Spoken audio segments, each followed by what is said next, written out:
Hey guys, tonight we're diving into a history so subtly profound it practically dictates your waking life.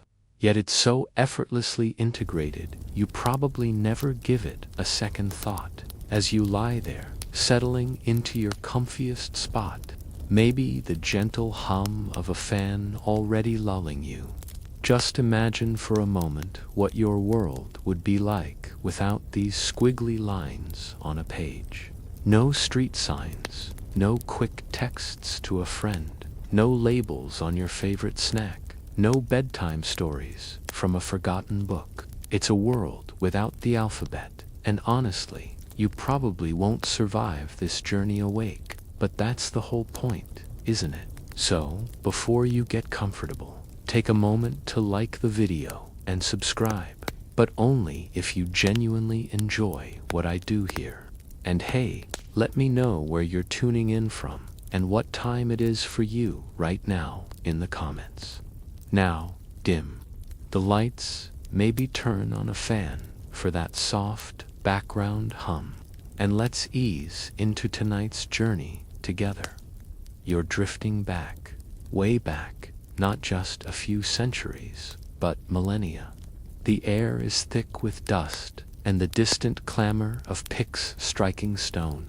You find yourself in the parched, sun-baked landscape of the Sinai Peninsula, a place where the reddish-brown earth seems to stretch endlessly under a relentless sky. It's around 1850 BCE, give or take a century or two, because historians still argue whether these dates are as solid as the rocks themselves.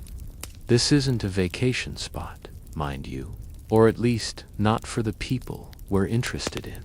No, you're witnessing the grueling, sweat-soaked reality of ancient turquoise miners. These aren't just any miners. They're Semitic-speaking individuals, likely brought here by the Egyptians, who, as we know, had a thing for precious stones and grand construction projects. Imagine the scene: hot, dusty, dangerous work, deep within narrow shafts, chipping away at stubborn rock for those beautiful blue-green gems. Now, these miners, they're surrounded by Egyptian culture. The Egyptians, bless their highly organized souls, had a writing system, didn't they? They had hieroglyphs, those incredibly detailed and often stunning pictorial symbols carved into temple walls and papyrus. You know, the ones birds' eyes, snakes, little people with various implements. They're beautiful, sure, but also incredibly complex. To master hieroglyphs, you needed years of dedicated study. It was a specialist's job, almost like being a rocket scientist in today's world, only with more sand and fewer actual rockets. So, our Semitic miners, they're looking at these hieroglyphs, seeing the powerful symbols of the ruling class. But they can't exactly spend their lunch breaks learning thousands of intricate characters. They're just trying to get through the day, you know, probably thinking there has to be an easier way to jot down "don't forget the hummus" or "beware of rogue camels." And here's where the magic, or rather, the pragmatic genius, happens. These miners, they start playing around with the Egyptian hieroglyphs, but with a twist. Instead of using a picture to represent a whole word or a complex idea, they decide to use a picture to represent the first sound of a word in their own Semitic language. This is a concept known as acrophony. It's a bit like if you saw a picture of an apple and decided it stood for the A sound, or a picture of a banana stood for the B sound. Simple, right? But revolutionary. Think about it. The Egyptian word for house might have been piarper, and they'd draw a little house. The Semitic word for house was bait.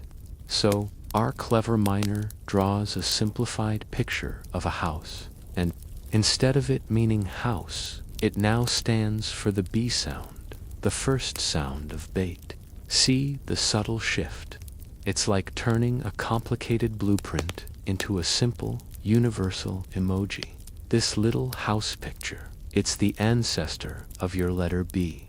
You just carry on with your day, probably not thinking that the very letter U tap out on your phone once started its life as a crude drawing on a dusty mine wall, symbolizing a shelter from the harsh desert sun. They did this for a handful of common sounds. An ox head, which in Semitic was aleph, became the A sound. You tilt your head and squint, and you can still see the bull's horns in the capital A if you try hard enough. A water symbol, mem, gave us M. A snake, Nahash, evolved into N. It was incredibly intuitive for them, because they were using symbols from their dominant culture, Egyptian hieroglyphs, and applying them to their own languages, sounds. It was a moment of sheer linguistic hackery, driven by necessity rather than academic pursuit.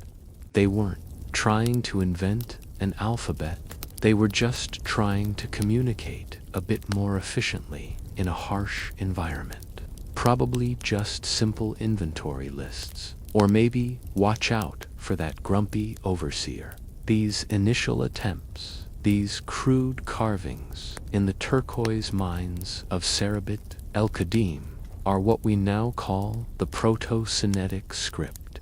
It's messy, inconsistent, and often hard to decipher, because there wasn't a standard style guide or a strict teacher enforcing proper stroke order. It was just a bunch of miners making it up as they went along. Imagine trying to read your shopping list if every letter was drawn slightly differently depending on who wrote it and what mood they were in. Still, it was effective enough for their purposes, allowing them to scratch out short messages that anyone speaking their language and understanding their little acrophonic trick could roughly interpret. One quirky tidbit about this era: while these miners were busy inventing the alphabet, the Egyptians themselves were doing some pretty wild things. Remember that crocodile dung sunscreen? Yeah, they were also using pigeon dung as an ingredient in early medicines. So, while you're meticulously tracing the lineage of A from an ox head, spare a thought for the unfortunate patient who might have been given a dose of bird droppings. The past was certainly ... creative. This Proto-Sinaitic script wasn't an instant sensation, mind you. It was a regional innovation, a localized solution to a communication problem in a very specific context.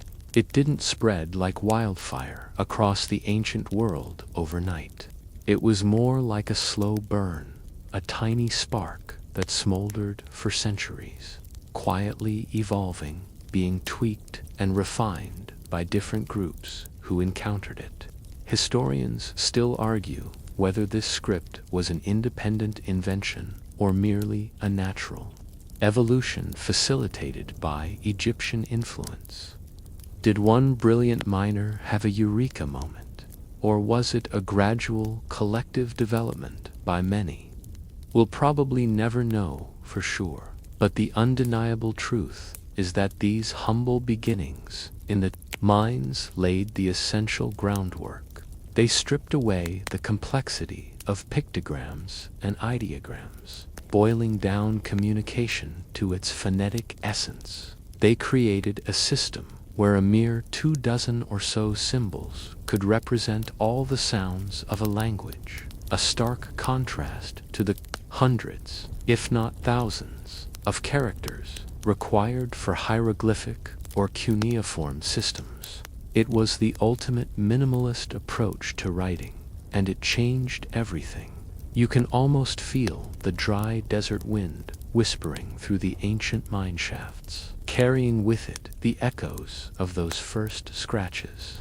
These were not scholars in ivory towers These were working people, probably exhausted, looking for a simpler way. And in their pragmatic struggle, they inadvertently forged the very bedrock of modern literacy.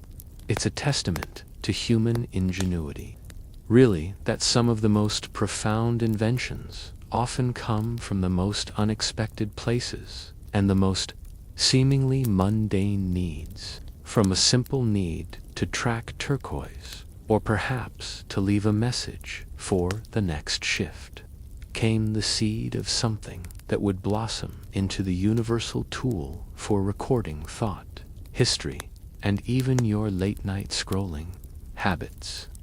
From the dusty, sun-baked mine shafts of the Sinai, our alphabet embarks on its first grand voyage, not on the back of a scholarly expedition or a conquering army, but nestled in the cargo holds and on the nimble minds of ancient mariners. You're no longer sweltering in the desert heat. Instead, you feel the salt spray on your face, hear the creak of timber, and smell the mingled scents of cedar, spices, and fish. We're sailing with the Phoenicians, those shrewd and indefatigable traders of the ancient world. If you were looking for the venture capitalists of 1200 BCE, you found them. They weren't empire builders in the traditional sense, more like incredibly efficient logistical masters, connecting disparate cultures across the Mediterranean like a giant liquid highway. Imagine being one of these Phoenician sailors, perhaps a merchant captain navigating your sturdy, single-masted ship from the shores of what is now Lebanon. Your vessel is laden with precious goods, exotic dyes, particularly the famed Tyrian purple, extracted from sea snails, a color so vibrant and costly it was reserved for royalty. Timber from the legendary cedar forests of Lebanon, perhaps even exquisite metalwork and pottery. You're heading west, perhaps to Cyprus, then Crete, maybe even all the way to the coast of North Africa or the Iberian Peninsula. For you, communication is paramount. You need to keep track of your inventory, jot down agreements with foreign kings, and perhaps even send a quick note to your spouse back home about when you'll finally be back for dinner. Now, remember our Proto-Sinaitic script from the mines. It was a rough draft, a prototype. The Phoenicians, with their incessant need for clear, concise record-keeping, saw its potential. They didn't invent writing from scratch. They were far too practical for that. Instead, they were master adapters, taking what worked and streamlining it. They encountered that messy, inconsistent script, probably through trade contacts, and thought, this has possibilities, but it could be so much neater. They were the ultimate early adopters, turning a quirky regional innovation into a polished, universally applicable tool.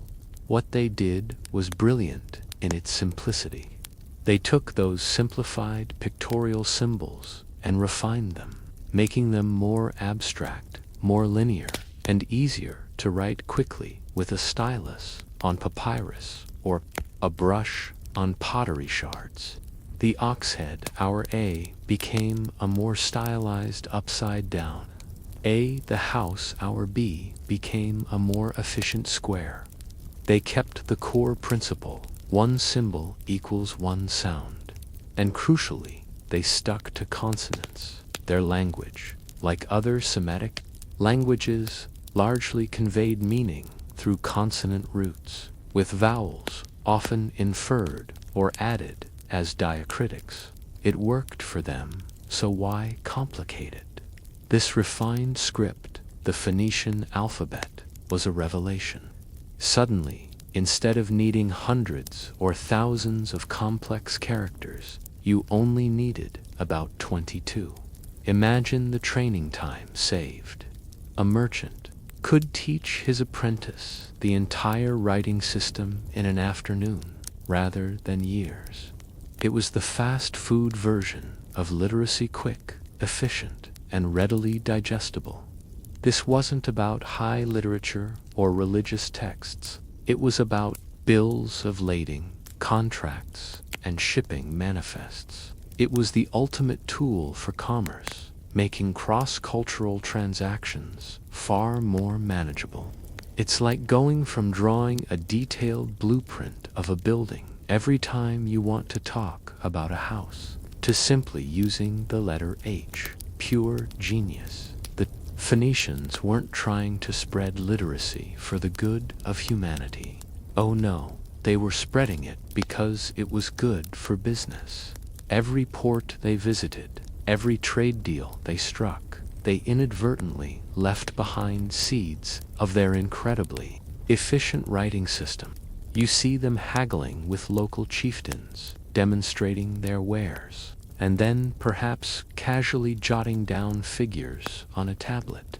The locals, impressed by this seemingly magical way of recording information, would inevitably ask, "What are those squiggles?" And the Phoenicians, ever the savvy salesman, would probably shrug and say, "Just a little something that helps us keep track of all this wonderful purple dye you're about to buy. Want to learn it? It's truly a testament to the power of supply and demand, isn't it?"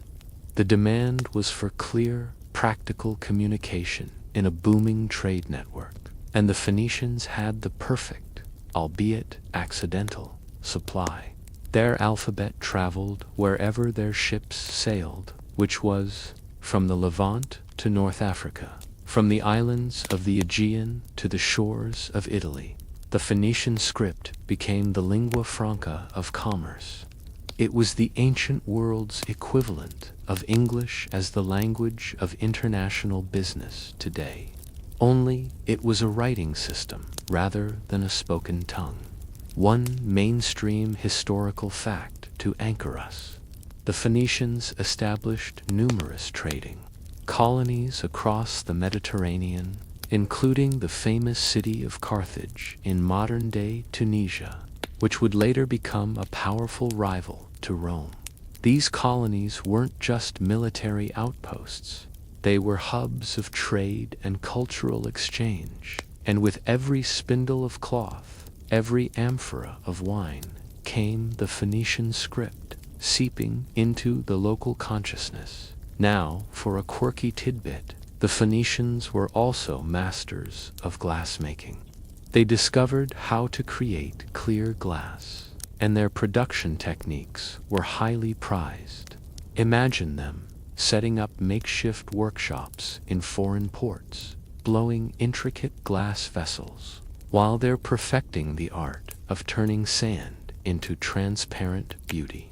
They're simultaneously spreading a system that turns abstract lines into tangible information. It's like a hidden marketing campaign for their script, subtly integrated into their other business ventures. You're admiring a beautiful Phoenician glass bead, and just around the corner, someone is learning to write B for bead using a Phoenician symbol.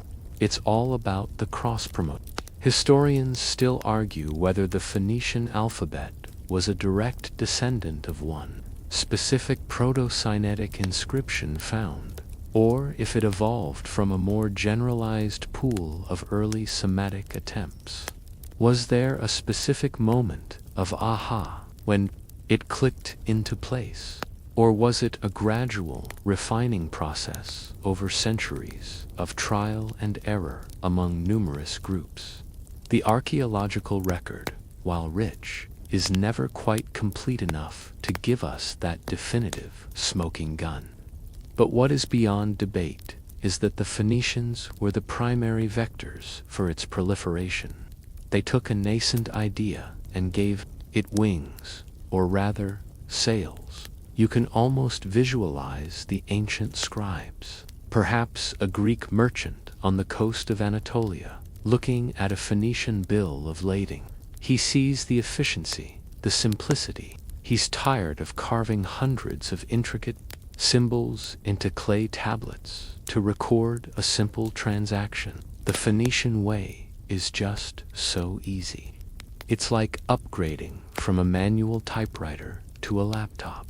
Once you see the benefits, there's no going back. The elegance of the Phoenician system lay in its purely phonetic nature. Unlike hieroglyphs or cuneiform, which often blended phonetic, syllabic, and ideographic elements, the Phoenician alphabet was almost exclusively consonantal and largely alphabetic.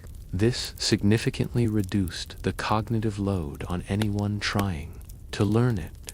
It democratized writing, slowly but surely, pulling it out of the exclusive domain of priests and professional scribes, and putting it into the hands of ordinary albeit commercially active, people.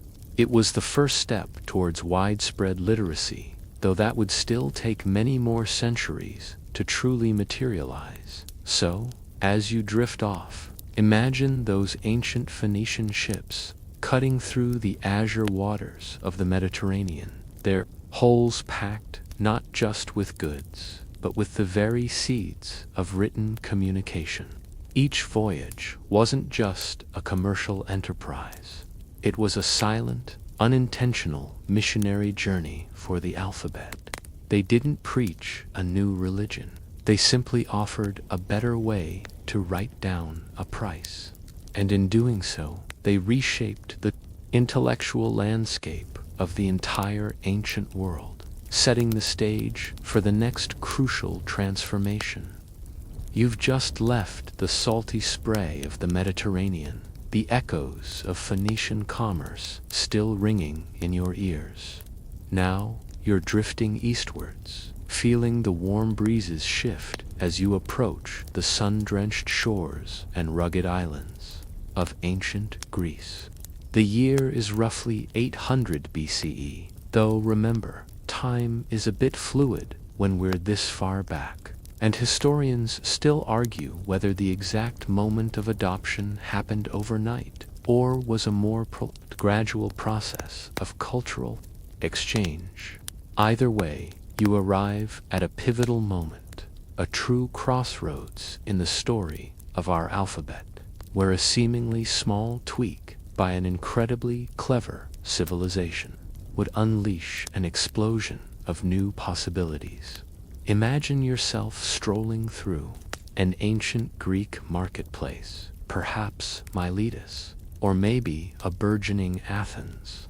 The air hums with conversation, a rich tapestry of spoken sounds. You see merchants, philosophers, artisans, all engaged in lively discourse. They're already borrowing heavily from their Phoenician trading partners. The goods are flowing, and with them, the ideas. The Greeks, as you know, were keen observers and even keener adapters. They weren't afraid to take a good idea and make it better. And when they encountered the Phoenician consonantal alphabet, they recognized its immense power, but also its one glaring limitation. Think about the Greek language. It's full of vowels, isn't it? Try saying Odyssey or Acropolis or democracy without them. You can't. The Phoenician script, brilliant as it was for Semitic languages, just didn't quite fit the phonetic structure of Greek.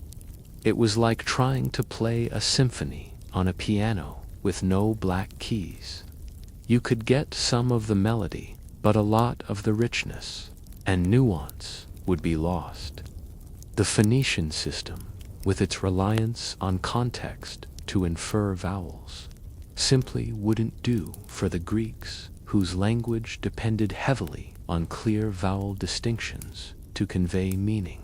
They needed something more, something that captured the full range of sounds in their beautiful. The Greeks looked at the Phoenician alphabet, saw those 22 consonant symbols, and thought, what if we repurposed some of these? The Phoenician script had several consonant sounds that didn't exist in Greek.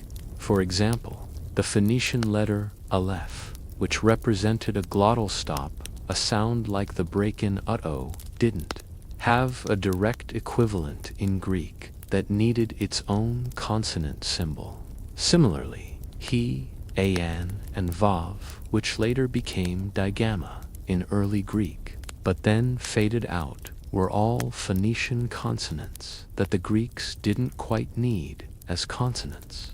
Instead of discarding these extra symbols, the Greeks, with aleph, became alpha alpha, representing the A sound. He became epsilon epsilon for the E sound. An became omicron omicron for the O sound. And later, they even invented new symbols for sounds they needed, like upsilon upsilon for the U sound and iota iota for I. It was a moment of profound linguistic innovation, like taking a toolbox designed for carpentry and realizing you can adapt some of the tools for plumbing. Pure genius. This addition of vowels wasn't just a minor improvement, it was a seismic shift. Could be accurately represented by a distinct symbol. Before this, writing was largely a game of inference or a mastery of complex syllabic systems. Now, you could read a word aloud and know exactly how it was pronounced, even if you'd never heard it before. Imagine the implications. This meant poetry could be preserved with all its rhythmic and melodic integrity. Philosophical arguments could be written down with unparalleled clarity. Laws could be unambiguous. Scientific observations could be recorded precisely. One mainstream historical fact we should highlight: this complete phonetic representation of speech through an alphabet is considered a fundamental breakthrough in human communication. It lowered the barrier to literacy significantly. Been with hieroglyphs or cuneiform. Think about your own language, whatever it may be. Could you imagine writing without vowels? F_N_Y_C_NR_D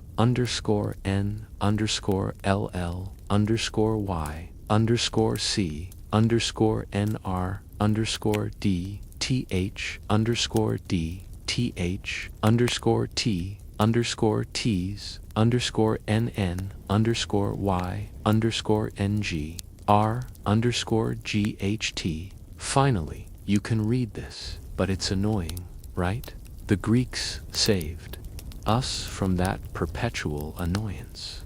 They unlocked the true power of the alphabet, transforming it from a mere merchant's tool into a vehicle for high culture, philosophy, and democratic discourse. Now, for a quirky tidbit.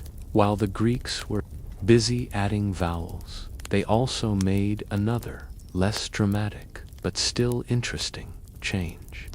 Many early Semitic scripts, including Phoenician, were written from right to left. But the Greeks, being the contrary bunch they sometimes were, experimented with different directions. For a while, they even wrote in a style called boustrophedon, which means ox turning. You'd write one line from right to left, and the next line from left to right, like an ox plowing a field. Imagine trying to read a book where every other line reversed direction. Thankfully, they eventually settled on the left to right direction that we mostly use today, though some languages still adhere to right to left.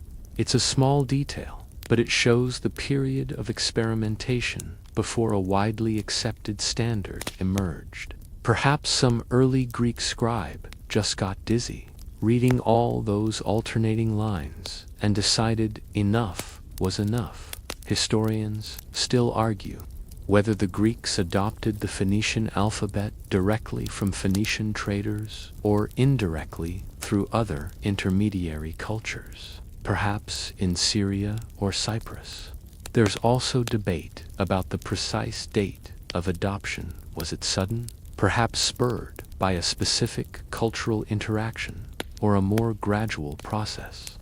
What is clear is that the adaptation was swift and transformative, a testament to the Greeks' intellectual curiosity and their ability to assimilate and improve upon foreign ideas. This innovation coincided with, perhaps even facilitated, the flourishing of classical Greek civilization. Think of the epic poems of Homer, the Iliad, and the Odyssey. These were originally oral traditions, recited by bards, but with a fully phonetic alphabet, they could be written down accurately, preserving their meter, their rhythm, and their exact wording for generations. This wasn't just about making copies.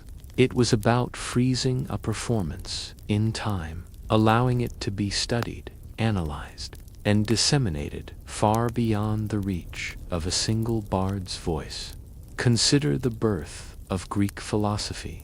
Thinkers like Plato and Aristotle could meticulously record their complex arguments, layer upon layer of reasoning. This level of nuanced intellectual discourse would have been incredibly difficult, if not impossible, with less precise writing systems. It fostered a culture of critical thinking and logical argumentation that laid the foundations for Western thought. It allowed for the creation of libraries, not just as repositories of information, but as hubs for learning and intellectual growth. The Greek alphabet became the very backbone of their intellectual achievements. It allowed them to write their dramas, record their histories, codify their laws, and advance their mathematics and sciences. It's no exaggeration to say that the development of the vowel-inclusive alphabet was as crucial to the rise of Greek civilization as their innovative political structures or their artistic prowess. It was the silent enabler. As you slowly drift into deeper slumber, visualize the vibrant marketplace, the philosophers deep in debate, the bards reciting their epics. They perfected it, transforming it into the supremely flexible and powerful tool we still use today. They took the pragmatic invention of the Phoenician traders and elevated it into an instrument capable of expressing the deepest human thoughts and the highest artistic expressions. And it is from this rich Greek soil that our alphabet will soon embark on its next journey, crossing yet another cultural bridge towards the very form you see before your eyes today.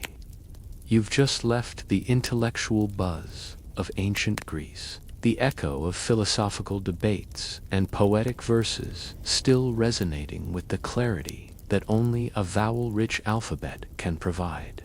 Now, our journey takes a detour, a brief but fascinating detour across the Adriatic Sea to the rolling hills and mysterious lands of Etruria, what we now know as Central Italy. The time is roughly the 8th to 6th century BCE, a period when the nascent city of Rome was still a muddy village, largely overshadowed by its more sophisticated neighbors.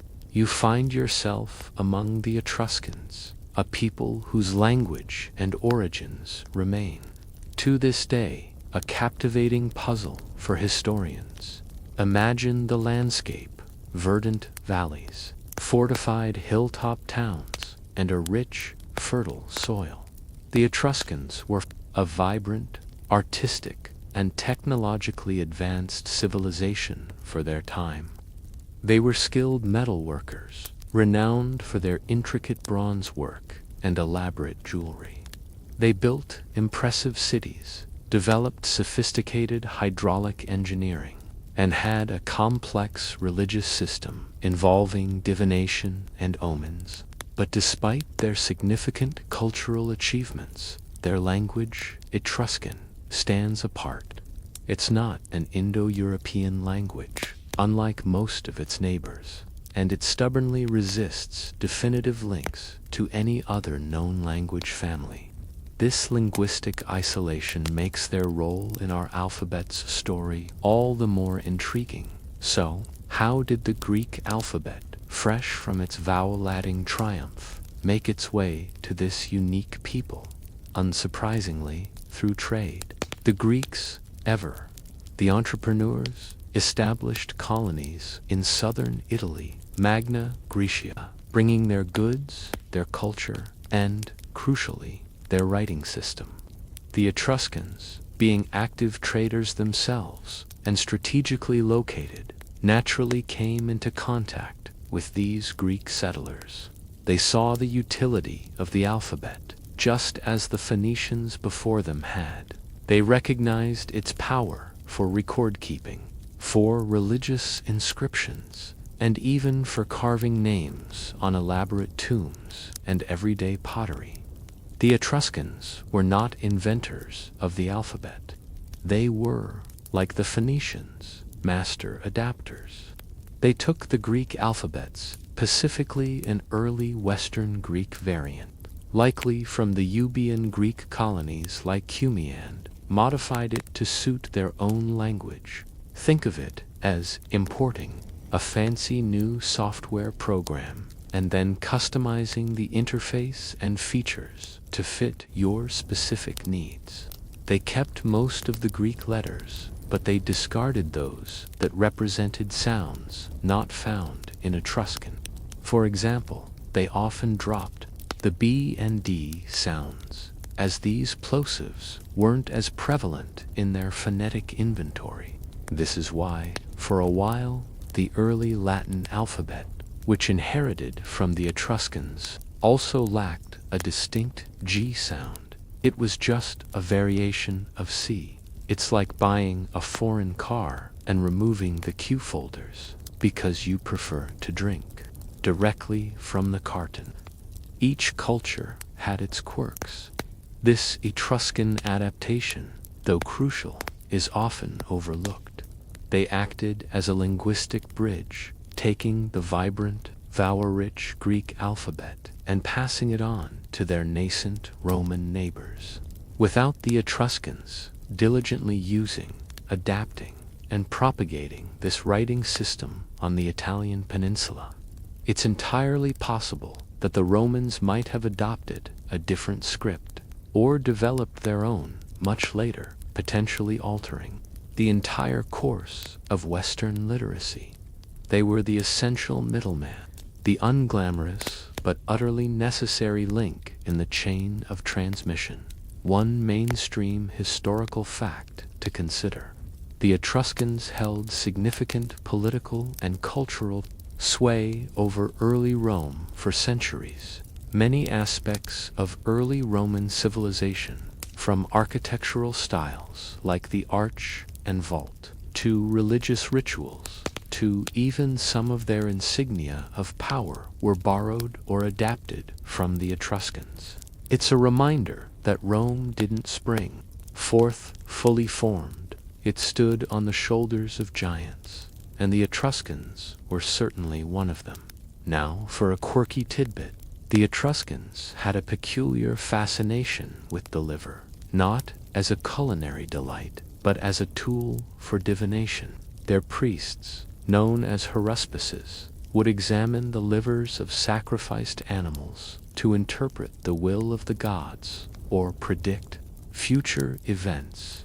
They even had bronze models of sheep livers, intricately inscribed with the names of deities, to help them practice this art. So, while they were busy meticulously carving their alphabet onto sarcophagi, they were also poring over animal entrails to decide if it was a good day for trade.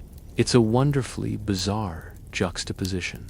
The rational tool of the alphabet meeting the ancient, visceral practice of prophecy. Perhaps they even inscribed notes about particularly uncooperative livers using their adapted alphabet. Bad omen. Liver lopsided. Do not sail today. Historians still argue whether the Etruscan language is completely isolated or if it has any distant perhaps Proto-Saracenian connections to other obscure languages of the Aegean. Despite numerous Etruscan inscriptions, much of their vast literary output, which we know existed, has been lost, leaving us with tantalizing fragments. This makes understanding their exact linguistic choices in adapting the Greek alphabet even more challenging. Was their vowel adaptation fully conscious, or did it evolve organically out of repeated usage? The debate continues. You see the Etruscans diligently copying the Greek letters, perhaps simplifying some, modifying others. They're carving them into stone, painting them on pottery, even writing on wax tablets.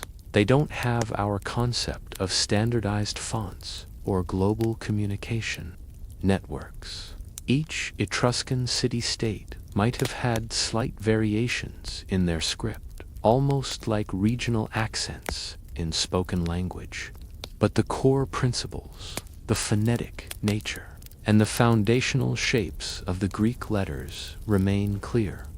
Imagine an early Roman, perhaps a shepherd boy or a minor chieftain, encountering an Etruscan trader. The Roman sees the Etruscan scratching symbols onto a piece of wood, recording a debt or a tally of goods. The simplicity and efficiency of this system would be striking compared to any rudimentary symbolic system. The early Romans might have had the Etruscan alphabet, being an adaptation of the Greek, already carried the powerful legacy of phonetic clarity. It was a mature, efficient system, ready for its next big leap. The Etruscan impact wasn't about radical innovation in the alphabet itself, but about its vital transmission. They were the conduit, the bridge over which the Greek alphabet, now slightly reshaped, passed into the hands of the emerging Roman power. They were the cultural filter, absorbing one civilization's intellectual tool and passing it on, ready for its next, most significant transformation. They were, in essence, the last-mile delivery service for the alphabet to its most impactful recipient, as Rome began to assert its dominance. Militarily and culturally, it would naturally absorb many elements from the more advanced Etruscans, including their writing system. This wasn't a sudden adoption. It was a gradual process of cultural exchange and assimilation. The early Roman alphabet, which you'll soon recognize as the direct ancestor of our own, bears undeniable resemblances to the Etruscan forms.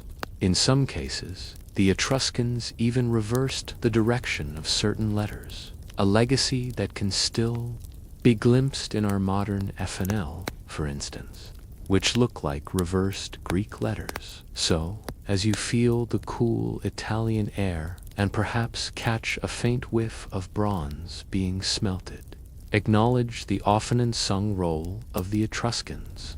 They were not the originators, nor the grand refiners, but they were the crucial link, the indispensable medium through which the alphabetical flame was kept alive and passed to its ultimate, globe-spanning destiny. Without their careful adaptation and consistent use, the path from ancient Greek to modern English might have been very different, or perhaps not have happened at all in the way we understand it. They ensured the baton was passed, setting the stage for the Roman Imperium to take the alphabet and stamp it indelibly upon the world. You've just witnessed the Etruscans diligently passing the torch, or rather the alphabet, across the narrow cultural bridge to the burgeoning power on the Tiber. Now, feel the shift in the air, the growing sense of order and ambition. You're entering the orbit of the Roman Empire, not yet the vast imperium it would become, but a rising force in Italy, absorbing and adapting everything it found useful. The era is roughly the 7th to 1st century BCE, a time of relentless expansion, military prowess, and an insatiable appetite for organization. And with their conquests, the Romans would not only spread their legions and their laws, but, crucially for us, their alphabet, stamping it indelibly across the Western world. Imagine standing in the Roman Forum in its early days, perhaps before it was paved, still a marshy valley between hills. You see citizens engaged in political debate, soldiers marching in disciplined formations, merchants selling their wares. The early Romans, being pragmatic and supremely efficient, understood the immense value of a clear, standardized writing system. They inherited the Etruscan alphabet, which, as you remember, was itself an adaptation of the Greek. But the Romans weren't content to simply copy. They honed it, systematized it, and then, with characteristic Roman thoroughness, spread it far and wide. What did the Romans do to the alphabet they received from the Etruscans? For instance, the Etruscans had largely discarded the B and D sounds because their language didn't use them much, and their C often served for both K and G sounds. The Romans, whose Latin language had all these distinct sounds, brought back B and D and ingeniously modified the C to create a new letter G by adding a small stroke. It's like getting a pre-built computer and then adding a dedicated graphics card and extra, moving towards a more standardized and aesthetically pleasing script. This became the Latin alphabet, the direct ancestor of the one you are reading right now. They developed different styles for different purposes: majestic, monumental capital letters, like those carved onto triumphal arches and public buildings, for official inscriptions, and more fluid, cursive forms for everyday writing on wax tablets or papyrus. This duality of formal and informal scripts would continue to evolve for centuries. The genius of the Romans wasn't necessarily in inventing entirely new letters, but in their unparalleled ability to standardize and disseminate as their legions marched, as their engineers built roads and aqueducts, as their administrators established provinces. The Latin alphabet went with them. Every new town founded, every new law enacted, every census taken, every milestone erected, all were recorded. Using this efficient, robust script, it became the default writing system for an empire that, at its height, stretched from Britain to North Africa, from Portugal to Syria. One mainstream historical fact that highlights this: the widespread use of Latin as the official language of the Roman Empire, and thus the Latin alphabet, meant that for centuries, anyone interacting with Roman power, be it for trade, law, or administration, had to contend with this writing system. This laid the foundation for the Romance languages: French, Spanish, Italian, Portuguese, Romanian, which directly evolved from Latin, carrying the alphabet with them. Even Germanic languages, like English, heavily borrowed from Latin words and, crucially, adopted its alphabet. Now, for a quirky tidbit, the Romans didn't have lowercase letters initially. All their formal inscriptions, their monumental writings, were in majestic capital letters. Imagine reading an entire book written in all caps.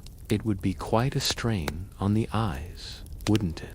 Lowercase letters, or minuscules, evolved much later, primarily to speed up the process of writing with a pen on parchment, allowing for more continuous and less formal strokes.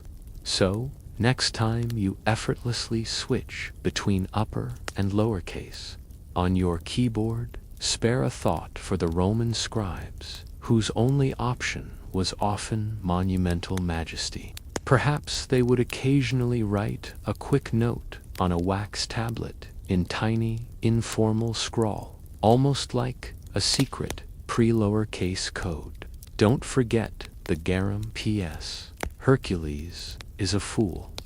Historians still argue whether the Roman adoption of the alphabet from the Etruscans was a swift, conscious decision by a unified Roman state, perhaps initially through specific individuals or families. Was there a specific moment when they declared, "This is our official alphabet"?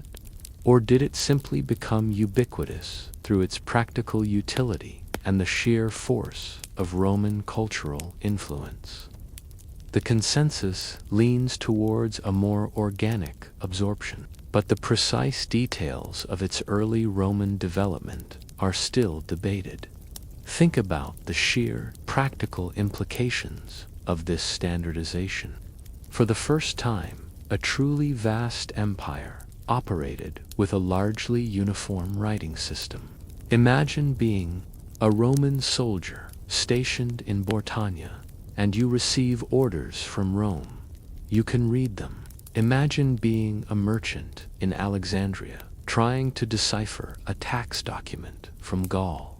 If it's in Latin, you have a fighting chance. This wasn't just about cultural hegemony. It was about administrative efficiency, military coordination, and economic integration.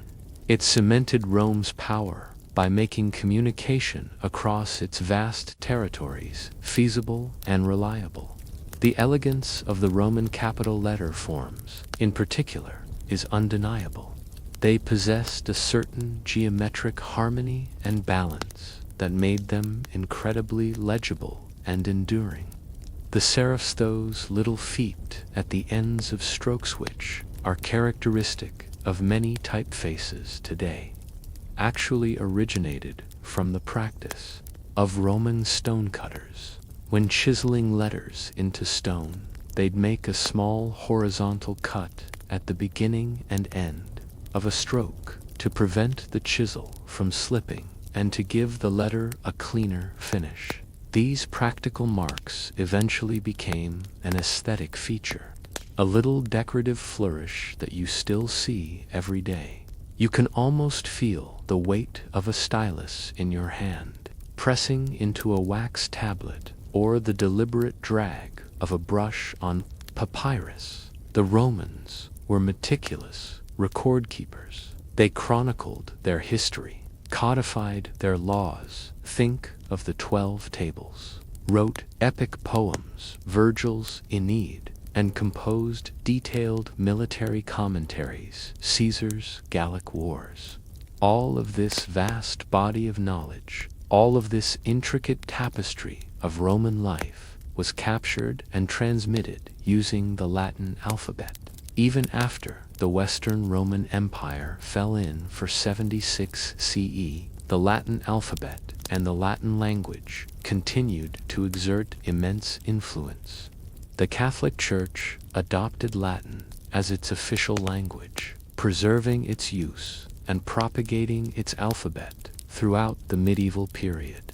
Monasteries became centers of learning, where monks diligently copied ancient texts, often in Latin, ensuring the survival of classical knowledge and, by extension, the Latin alphabet itself.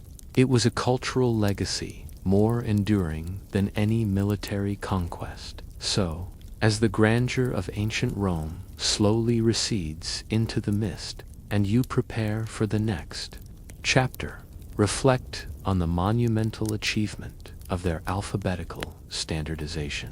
They took a nascent tool, refined it, and then, with the full might of their imperial machine, etched it into the very fabric of Western civilization.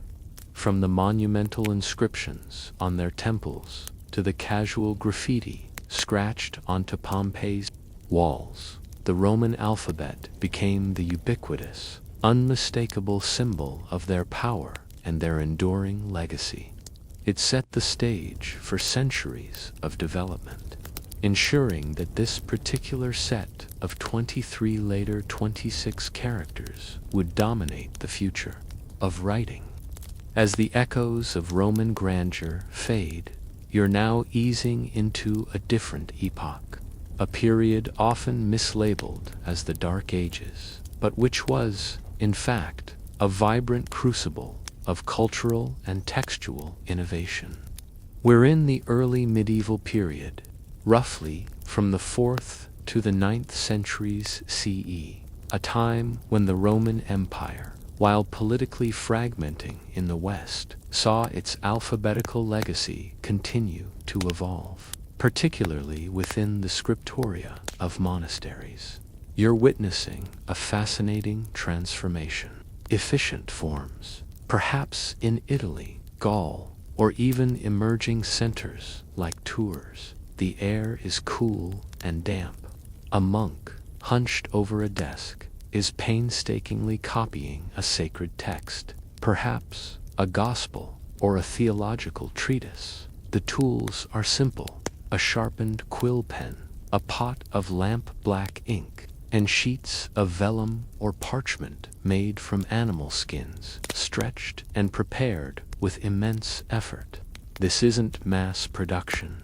It's an act of devotion, often taking months, even years. But for continuous, lengthy texts, especially those meant for reading rather than monumental display, these blocky capitals were slow to write and often difficult to read in dense blocks. Think about reading an entire novel in all CAPs. It's tiring, right? The need for speed and legibility led to a gradual softening and rounding of the Roman capital forms, eventually giving rise to uncial script. Uncials are characterized by their rounded, more curvaceous letter forms. They're still essentially capital letters, but they incorporate features that hint at lowercase, like ascenders and descenders, strokes that go above or below the main line of text in certain letters. Imagine the majestic Roman E evolving into a more rounded form that's easier to write without lifting the pen too often, or the M becoming more flowing. This development was crucial because it made writing faster and reading smoother, especially for continuous prose. Uncials were widely used for religious texts, particularly Bibles, marking a distinct break from the classical Roman monumental hand. The Codex Vaticanus and the Codex Sinaiticus, two of the oldest and most complete Bible manuscripts in Greek, are written in uncial script, showcasing its importance in the preservation of early Christian texts. Now for a quirky tidbit. Monks in these scriptoria sometimes added colophons at the end of their manuscripts, little notes about their work. These were often prayers, expressions of exhaustion, or even pleas for the reader to treat the book gently. Some even include humorous or exasperated comments, like "Thanks be to God, I have finished this book. But consider, if you please, what a great exertion it is." Tired comment embedded deep in ancient code, reminding you that human nature. They probably also complained about quill nibs, where it was perfected and then disseminated. Was it a conscious design choice, or an organic development driven by the practicalities of writing with a quill on parchment? The truth is likely a blend of both. The real game changer in this period. This script emerged during the reign of Charlemagne, like the often messy Merovingian script in Francia. Imagine trying to run an empire when every scribe writes the same letter slightly differently. Charlemagne initiated a script reform, primarily at the Abbey of Tours under the leadership of Alcuin of York. The goal was to create a clear, legible, and standardized script that could be easily read across the empire. The result was Caroline minuscule, a truly elegant and remarkably modern-looking hand, and regular letter forms. Caroline minuscule introduced distinct uppercase and lowercase forms, though the capitals were still largely Roman square capitals used for headings and initials. It emphasized clarity, with each letter distinct and well-formed. Words were largely separated, unlike older scripts, where text often ran together in an unbroken stream, making it a frustrating puzzle to decipher. It's like finally getting proper spacing in your document after years of everything being jammed together. This standardization was revolutionary for intellectual exchange and administrative efficiency. It was an intellectual reform backed by imperial authority. You can almost feel the methodical strokes of the quill as a scribe forms each letter of Caroline minuscule, the perfectly rounded O, the clear S, the distinct ascenders on B, D, H, L, and the descenders on P and Q.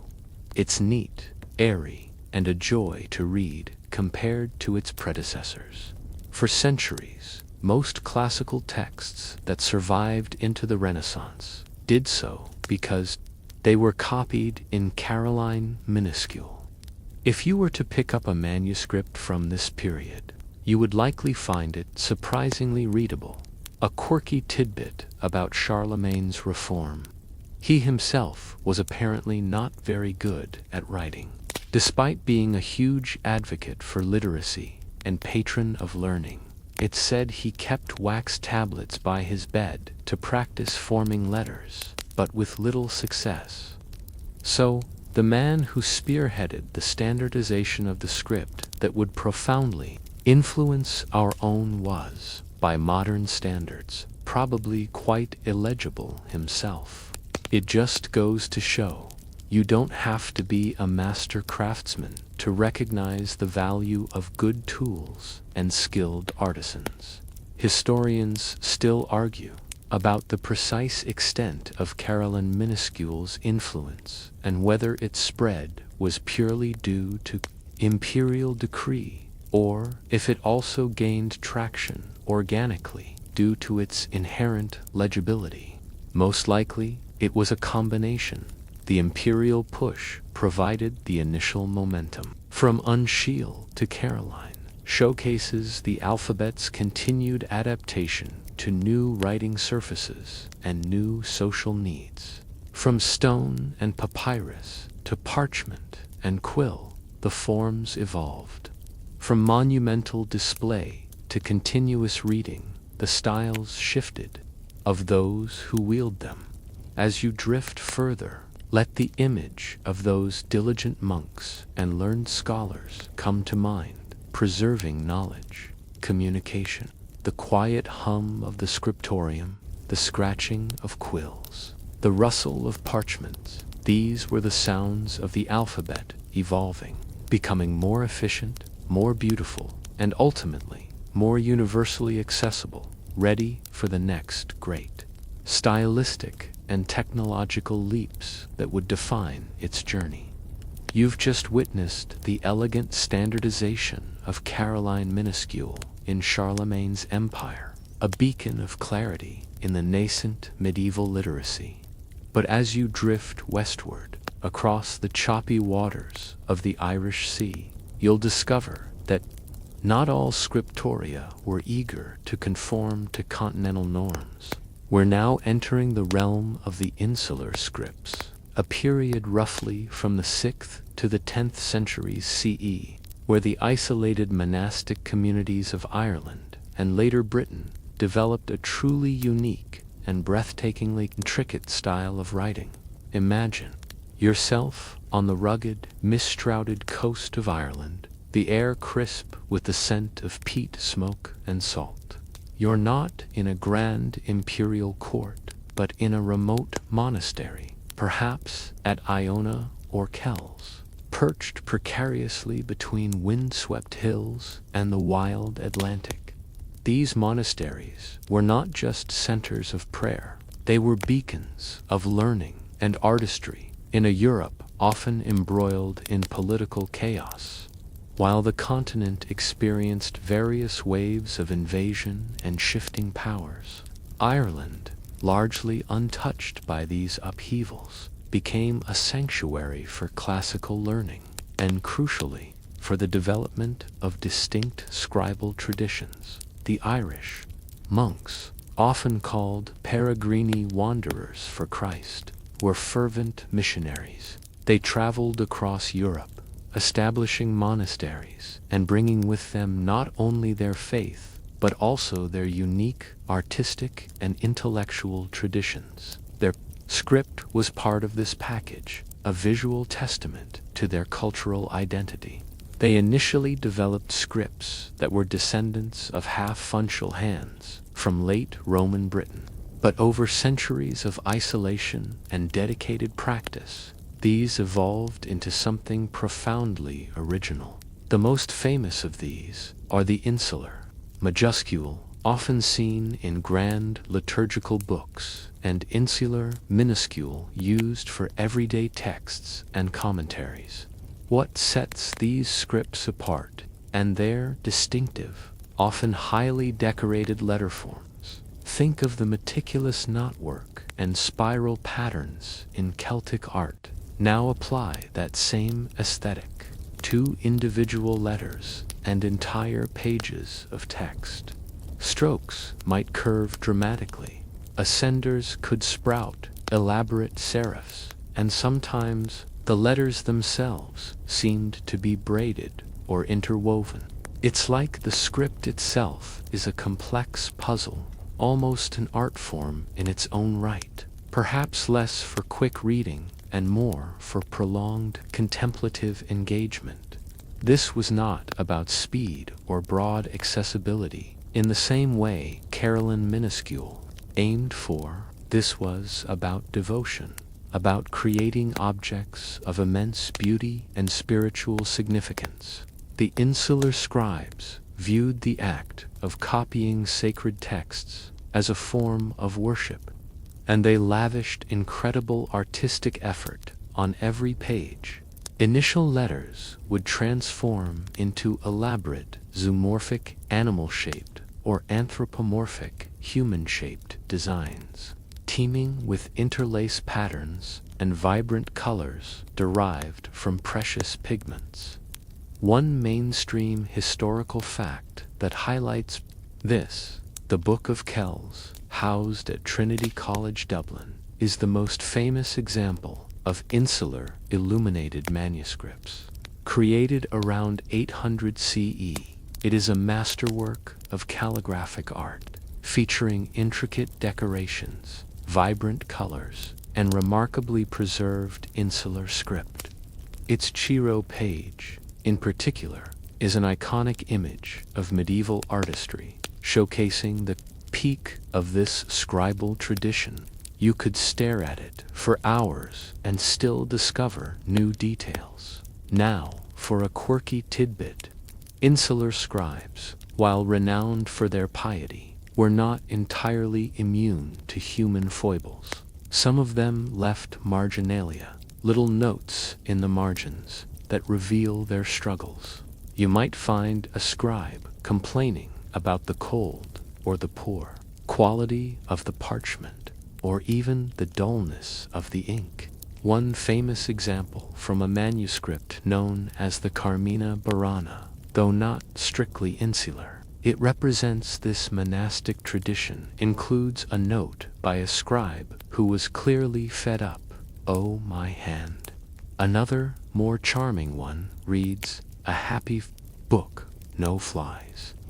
Imagine the relief of a scribe not having to constantly shoo away insects from his wet ink. It adds a touch of relatable humanity to these otherwise ethereal creations.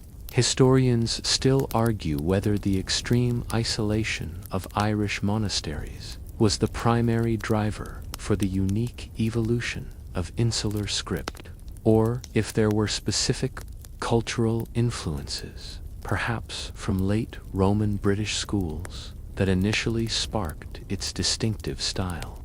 Was it a deliberate rejection of continental norms, or simply an organic development in a context largely free from external scribal pressures?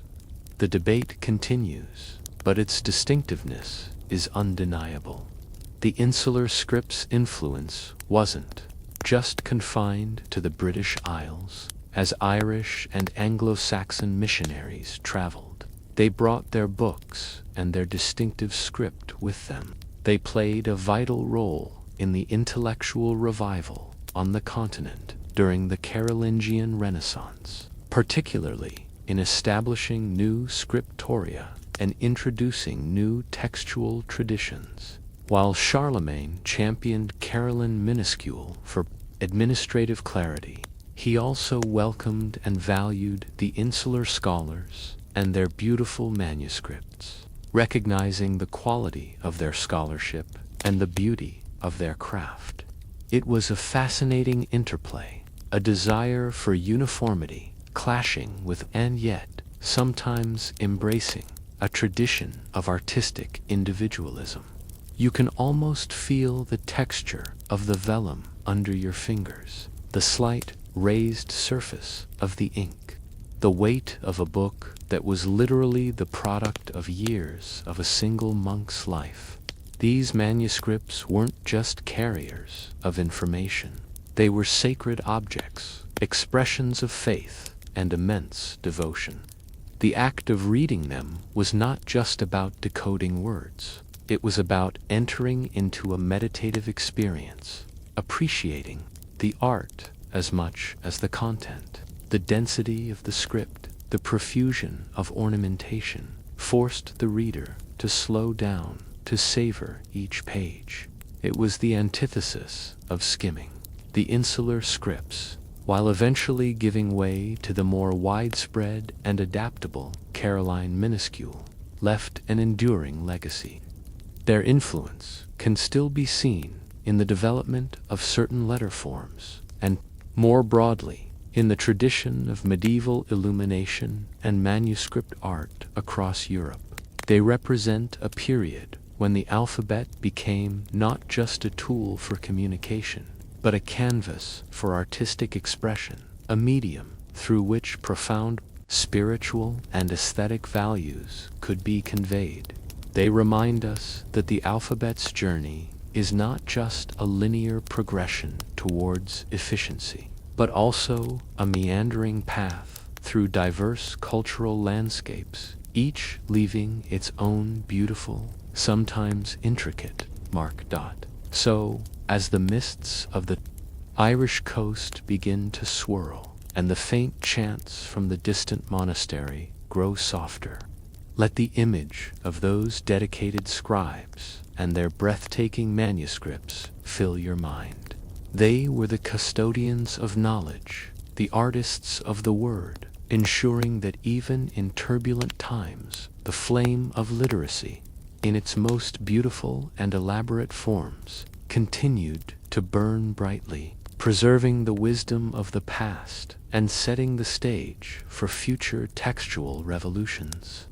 Leaving behind the intricate beauty of insular scripts, you're now moving deeper into the medieval period, specifically from the 11th to the 15th centuries. The monastic scriptoria, while still vital, are gradually sharing the stage with new centers of learning, the burgeoning universities, and the workshops of professional scribes in urban centers. This is where you encounter a dramatic, sometimes challenging, stylistic shift in our alphabet's appearance. The rise of Gothic Textura, often referred to as blackletter. Imagine yourself in a bustling European city, perhaps Paris, London, or Bologna. The vibrant intellectual life of the nascent universities is attracting scholars from across the continent. There's a new demand for books, not just for monasteries, but for students, lawyers, and administrators.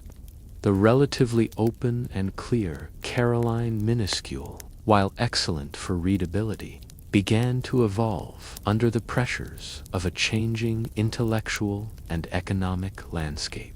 What characterized this evolution? Think about the architecture of the time. Soaring cathedrals with their pointed arches, towering spires, and intricate, densely packed ornamentation.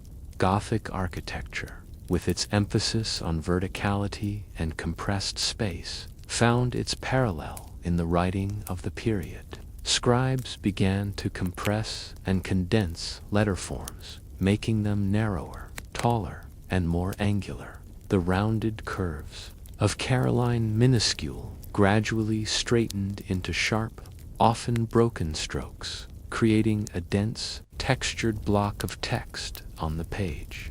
This is why it's called textura. It literally means woven, referring to the woven, almost fabric-like, appearance of the text block. The rationale behind this stylistic shift is multifaceted. One theory suggests it was an attempt to save space on expensive parchment. By compressing letters and reducing the amount of white space between them, more words could fit on a single page. It was the medieval equivalent of trying to cram as much information onto a slide as possible, even if it meant sacrificing a bit of readability. Another theory points to the aesthetic preferences of the era. Mirroring the prevailing architectural and artistic styles, the angularity and density of Gothic script resonated with the visual sensibilities of the time. It looked formal, serious, and perhaps even imposing. It became the default script for legal documents, theological treatises, and scholarly works, lending them an air of authority and gravity. You see the familiar letters, and G-sprout exaggerated loops, and the S can look like a long F. The distinction between certain letters, like I and J, or U and V, in this period to help distinguish them. Reading it can feel like deciphering a medieval code, especially if you're not accustomed to its particular rhythm and structure. One mainstream historical fact to anchor us: Gothic Textura was the dominant script in Western Europe from the 12th century until the advent of printing in the 15th century. It was the script in which many of the great medieval university texts, illuminated manuscripts, and official documents were written, shaping the visual literacy of centuries of scholars and commoners alike. Gutenberg, when designing his first movable type, consciously chose to mimic the appearance of textura, believing people would be more likely to accept printed books if they looked like the familiar handwritten ones. Now, for a quirky tidbit, to enhance legibility within these dense blocks of textura, scribes developed an elaborate system of ligatures, where two or more letters are joined together, and abbreviations. It was like a secret shorthand system for the initiated. They'd shorten common words, combine letters in elaborate ways, and add special marks to indicate omitted letters. This saved space and time, but made reading a genuine challenge for the uninitiated. Imagine trying to read modern English if, etc., became a single squiggly symbol that only specialists understood. It's a reminder that sometimes efficiency can come at the cost of immediate clarity. Perhaps some medieval students kept decoding charts hidden under their desks. Historians still argue whether the development of Gothic textura was primarily driven by economic pressures, saving parchment, aesthetic preferences, mirroring architecture, or simply an organic evolution as scribes sought to write faster while maintaining a formal appearance. There's also debate about its various regional variations. Textura could look quite different in England. Was there a central point of origin for its style, or did similar pressures lead to similar outcomes across different regions? The scholarly discussion continues. The shift to Gothic textura also coincided with a change in the way books were produced. While monasteries continued their work, the rise of universities created a demand for multiple copies of the same texts, leading to the development of secular scriptoria and professional scribes who worked for hire. These scribes often adopted a division of labor, with some preparing parchment, others ruling lines, others writing the main text, and still others adding illuminations. It was an early form of industrial organization, and Gothic textura, with its somewhat repetitive and formal strokes, lent itself to this more assembly line approach. You can almost feel the disciplined hand of the scribe, the deliberate verticality of each stroke, the way letters like M or N or I could look almost identical without careful distinguishing marks. It was a script that demanded concentration from the reader, but also showcased the skill and discipline of the scribe. It was a high-status script, signifying scholarship and authority. Despite its initial popularity and widespread use, Gothic textura eventually faced criticism for its perceived illegibility, especially as Renaissance humanists began to value classical clarity and simplicity. But for several centuries, it was the alphabet's dominant form, shaping the visual experience of text for millions. It provided the aesthetic foundation for many of the first printed books, bridging the handwritten and printed eras. So, as the angular forms of Gothic textura fade from your mind's eye, of the alphabet's journey, it wasn't always about making things easier for the reader. Sometimes it was about conforming to prevailing aesthetics, maximizing space, or asserting formality.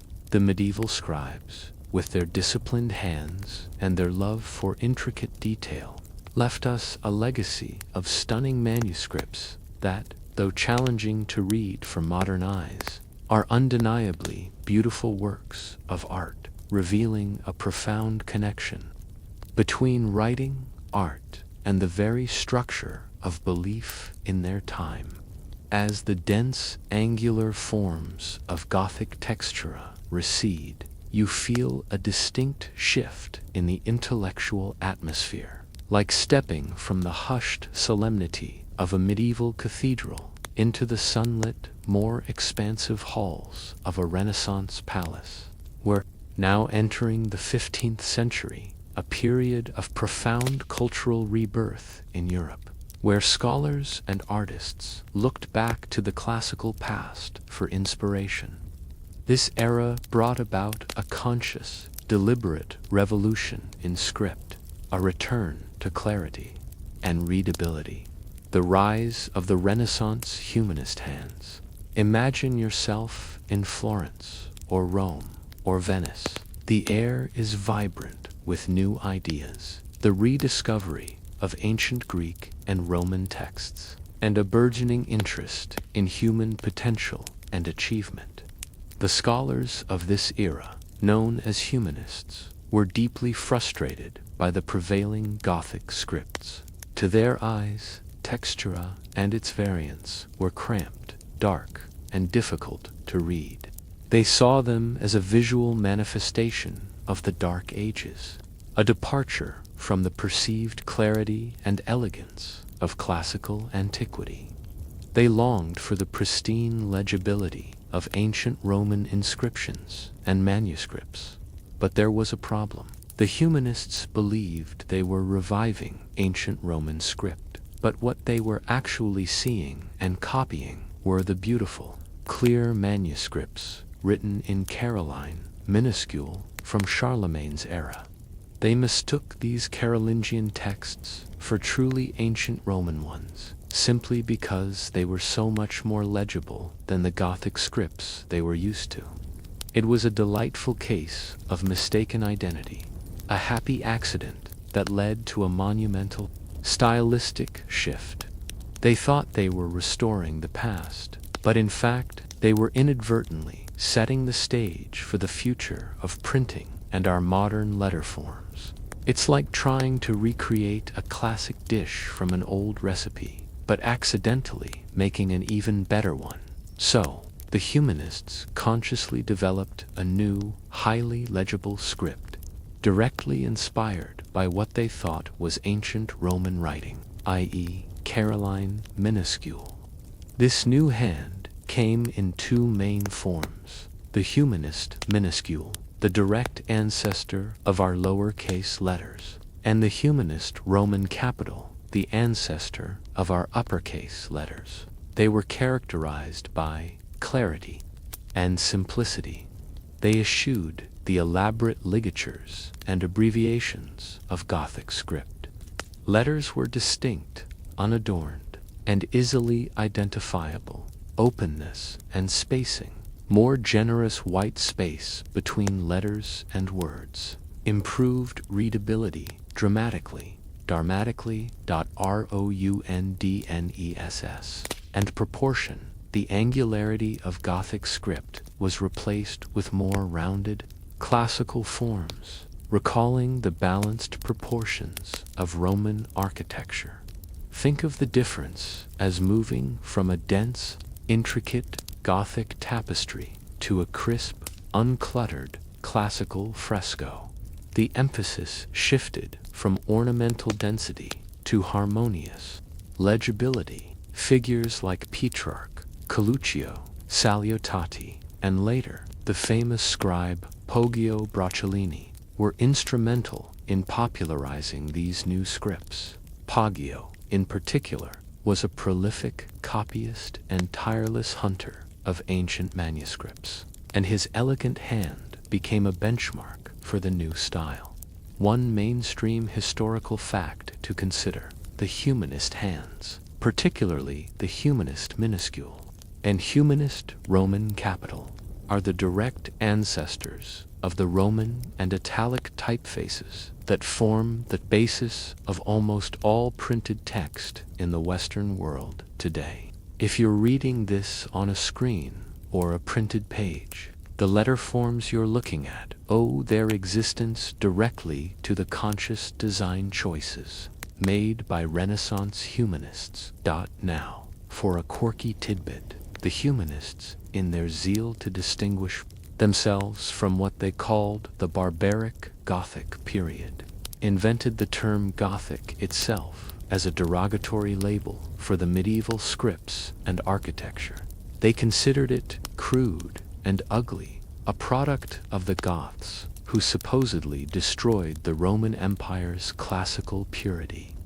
Of course, medieval people didn't call their own script Gothic. It was just writing. It's a reminder that names often come from later judgments, and history is, in part, a story told by the winners, or at least the louder, more influential intellectual movements. Imagine someone 500 years from now calling all our digital fonts screen scroll because they decided it wasn't as elegant as handwriting. Historians still argue about the precise motivations behind the humanist script reform. Was it purely an aesthetic preference, a genuine desire for improved legibility, or was it also a political statement, a deliberate break from the perceived intellectual stagnation of the medieval universities and the authority of the Church, which largely used Gothic script?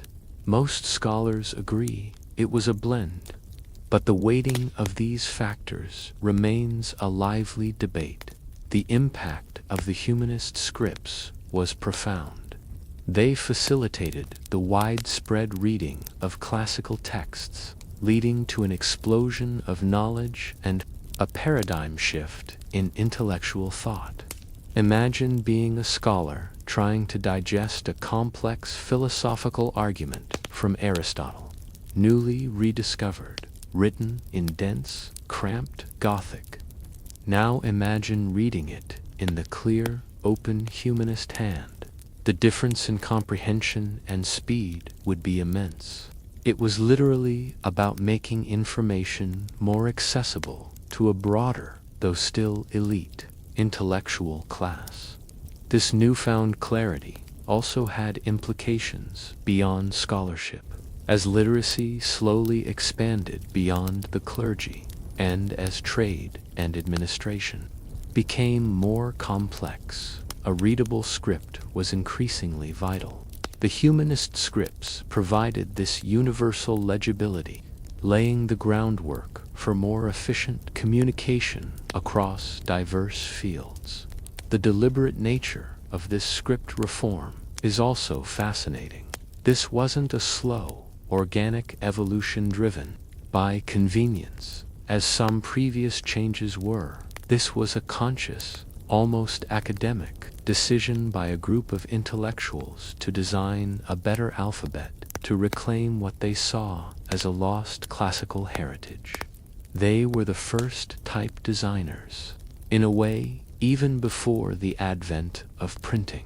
They meticulously studied letter forms, proportion, and spacing, striving for an ideal. You can almost feel the smooth glide of the quill as a humanist scribe forms the elegant curves of an E or the straight, confident strokes of an H. The margins are wider, the lines are cleaner, and the whole page breathes with a sense of order and reason. It's a visual metaphor for the intellectual spirit of the Renaissance itself, a belief in clarity, rationality, and human potential. As this new humanist style gained ascendancy, it pushed Gothic scripts into decline in Italy, though they lingered longer in Northern Europe, particularly Germany, where they evolved into even more ornate and sometimes challenging forms like fracture. This regional divergence would have significant consequences when printing arrived, as different countries would adopt different preferred typefaces based on these regional script preferences. So, as the vibrant light of the Renaissance illuminates our alphabetical journey, reflect on the profound, almost accidental genius of the humanist hands. They weren't just about pretty letters. They were about a revolution in readability, a conscious embrace of clarity, and a powerful reaffirmation of the enduring legacy of classical antiquity. They meticulously crafted the very letter forms that would soon be cast in metal, ready to explode across the world in an entirely new and unprecedented way. You've just basked in the elegant clarity of the Renaissance humanist hands, a deliberate return to legibility that shaped the very forms of our modern alphabet. Now, prepare for an earthquake, a seismic shift that would amplify those elegant forms and disseminate them across the globe at an unprecedented speed. We are hurtling towards the mid-15th century, specifically the 1450s, to the Rhine Valley in Germany, where a goldsmith named Johannes Gutenberg is about to trigger a revolution. The invention of the printing press with movable type. Imagine the world just before Gutenberg. Books are precious, rare objects, painstakingly copied by hand, one letter at a time, often in monastic scriptoria or professional urban workshops. A single Bible could take years to produce. Literacy, while growing in the Renaissance, is still largely confined to the clergy, scholars, and a small elite. Information travels slowly, subject to the whims of scribes and the physical limitations of manual copying. It's like living in a world where every email has to be handwritten and delivered by a slow-moving carrier pigeon. Then Gutenberg enters the scene. He wasn't the first to think of printing, or even of movable type. The Chinese and Koreans had experimented with woodblock printing and ceramic or metal movable type centuries earlier. But Gutenberg's genius lay in perfecting a system that brought together several existing technologies and innovations, combined with his own brilliant insights to create a truly efficient and scalable method for mass production of texts. This system included movable metal type, his most critical innovation. Instead of carving entire pages onto woodblocks, Gutenberg created individual letters and punctuation marks out of metal alloys. These types were durable, uniform, and could be rearranged endlessly to form new words, sentences, and pages. Think about the precision required for this. Each letter had to be perfectly cast to a uniform height and width to ensure a level printing surface. An oil-based ink, traditional water-based inks used for manuscripts, tended to run on metal type. Gutenberg developed a viscous oil-based ink that adhered perfectly to the metal and transferred sharply onto paper. A press adapted from wine, olive presses. He repurposed existing agricultural presses, giving them the strength and even pressure needed to transfer ink from type to paper with consistent clarity. Mass-produced paper. While paper had existed for centuries, imported from the East, its availability and production methods improved, providing a more affordable and consistent surface than vellum or parchment. Put these pieces together, and you have a machine capable of producing hundreds, even thousands, of identical copies of a text in the time it took a single scribe to produce one. It was the ultimate scalability solution for the alphabet. What was the first major project for this revolutionary technology? The Gutenberg Bible, completed around 1455. It was a monumental undertaking, showcasing the incredible potential of the new press. Gutenberg consciously designed his type to imitate the majestic, dense Gothic Textura script that was still prevalent in Germany, particularly for religious texts. He wanted his printed Bibles to look as familiar and authoritative as the most beautifully illuminated manuscripts of the time. Believing this would help gain acceptance for his new, somewhat suspicious technology.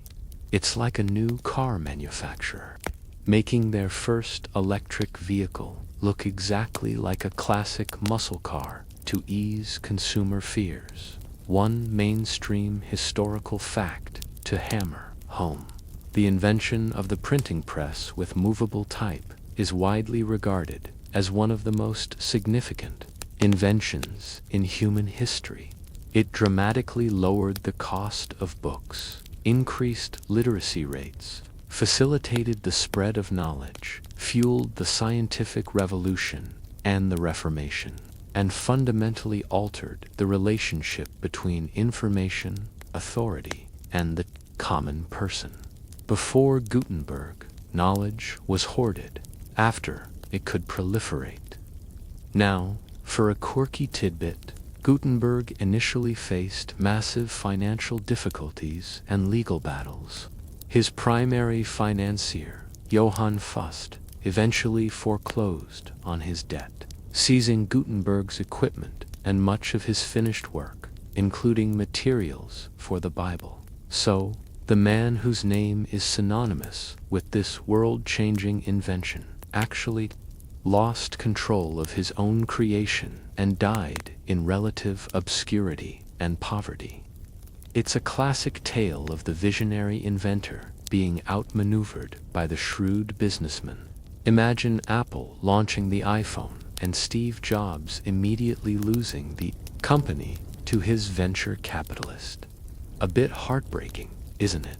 Historians still argue about the precise secret of Gutenberg's movable type. Was it the specific alloy he used, the molds, or the combination of all elements? There's also debate about the extent to which he adapted existing technologies versus inventing entirely new ones. Was his true genius primarily in engineering, metallurgy, or just relentless, iterative problem-solving? What is clear is that his system, once operational, fundamentally changed the course of history. The immediate impact of the printing press on the alphabet was standardization and proliferation. Suddenly, every A in a book was identical. B was the same. This consistency, previously impossible to achieve with hand copying, helped solidify letter forms and made reading easier. It also meant that once a typeface was designed and cast, it could be used for countless books, imprinting its specific aesthetic onto generations of readers. The typefaces chosen by early printers often reflected the regional script preferences. In Germany, as mentioned, the heavy, angular, Gothic blackletter typefaces were popular for centuries. But in Italy, where the humanist hands were already ascendant, printers like Aldus Manutius quickly adopted the clearer, more open Roman and italic typefaces that directly mirrored the humanist minuscule and capital letters. This is why our default typefaces today are Roman and italic. They are direct descendants of these Italian Renaissance models. You can almost smell the printer's ink, feel the slight dampness of the newly pressed paper, and hear the rhythmic clunk and groan of the press as it pulls another perfect impression. The spread of printing was breathtakingly fast.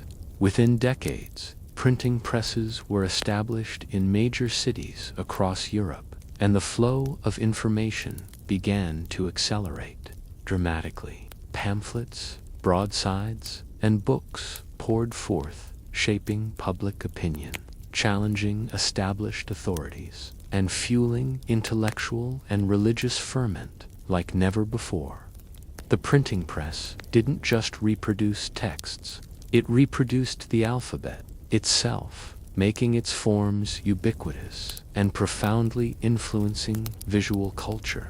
It democratized knowledge to a degree, putting books within reach of a wider audience, and thus driving up literacy rates. No longer was learning confined to the cloisters of monasteries or the libraries of the wealthy.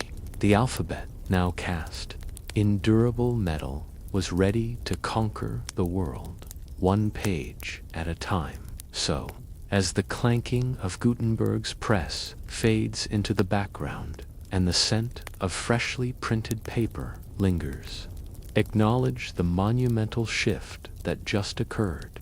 The alphabet, once a slow-traveling whisper, has found its loudspeaker.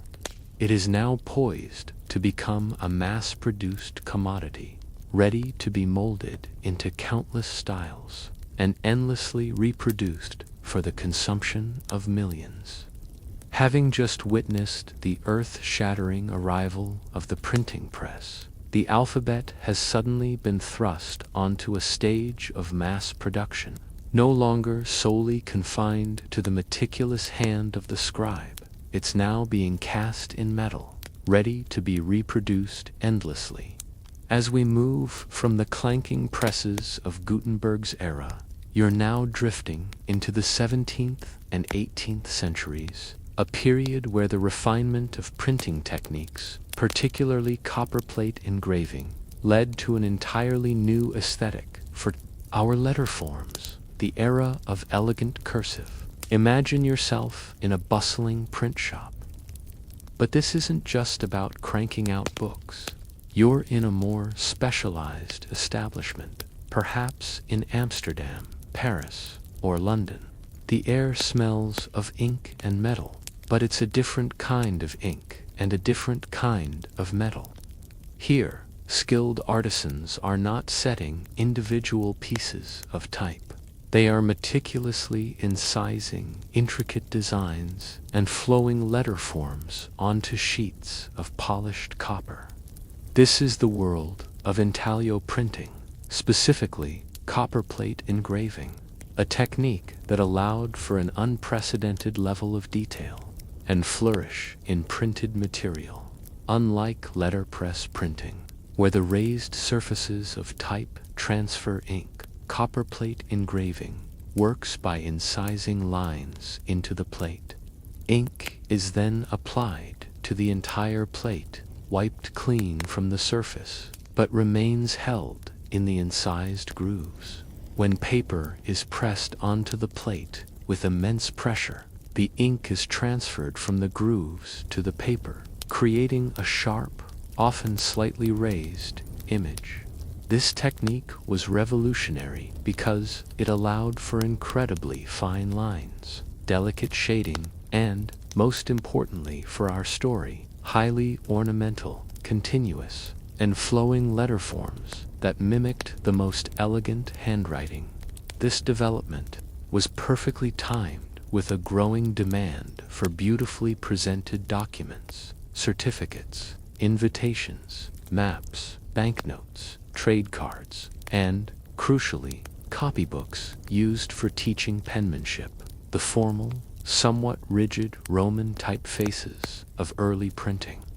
While clear lacked the personal touch and decorative flair that was achievable with a skilled hand, copperplate engraving bridged this gap, allowing the artistry of a master calligrapher to be reproduced with fidelity and elegance. The result was the flourishing of elaborate cursive scripts, characterized by their interconnected letters, generous loops, swooping ascenders and descenders, and often intricate flourishes called swashes or paraphs.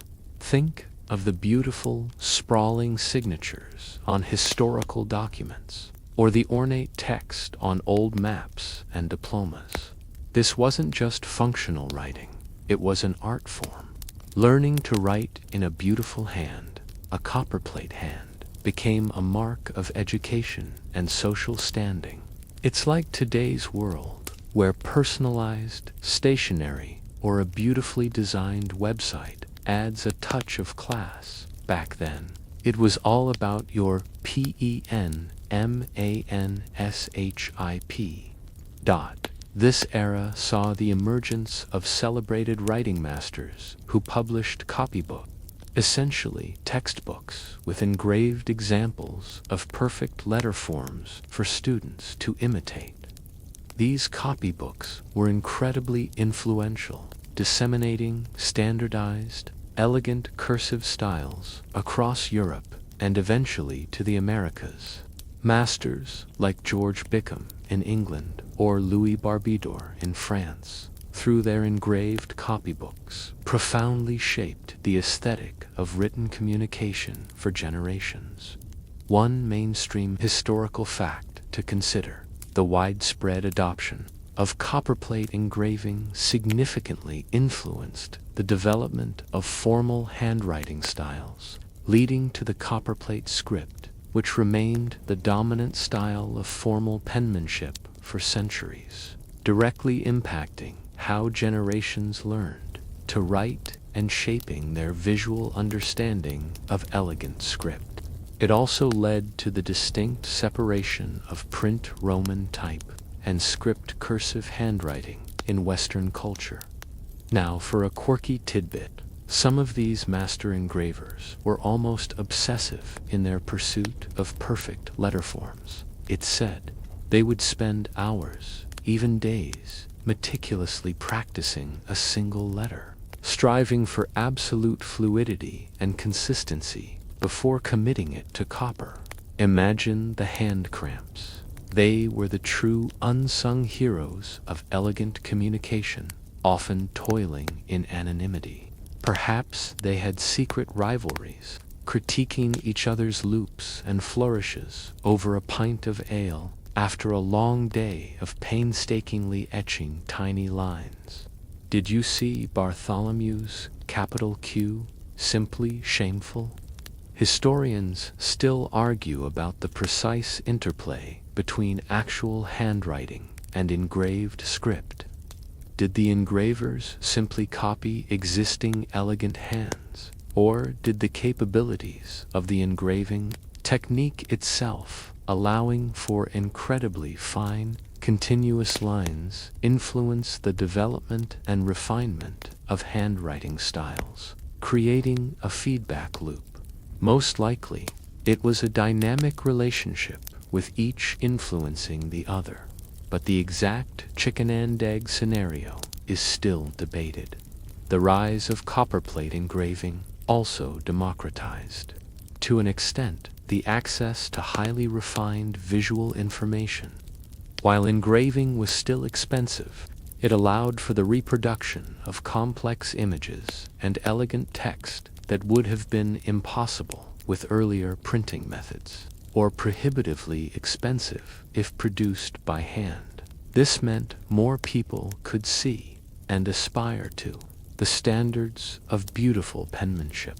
You can almost feel the smooth, cool surface of the copper plate, the faint scratch of the burin as it carves a delicate line, the satisfaction of wiping away excess ink to reveal the sharp, precise grooves. The skill involved in copperplate engraving was immense, requiring not just artistic talent but also a steady hand and incredible patience. A single slip could ruin an entire plate. The aesthetic influence of copperplate engraving on our alphabet is still evident today. Many of our modern cursive fonts for computers are direct digital interpretations of these historical engraved hands. When you choose a script font in a word processor, you're essentially invoking the spirit of a 17th century writing master. The flowing connections, the loops, the ornamental qualities, they all have their roots in this period where meticulous engraving brought the beauty of penmanship to a wider audience. As this elegant chapter of our alphabet's journey draws to a close, and the delicate lines of copperplate script fade, acknowledge how technology, even an analog one like engraving, can profoundly shape aesthetic preferences and the very forms of our letters.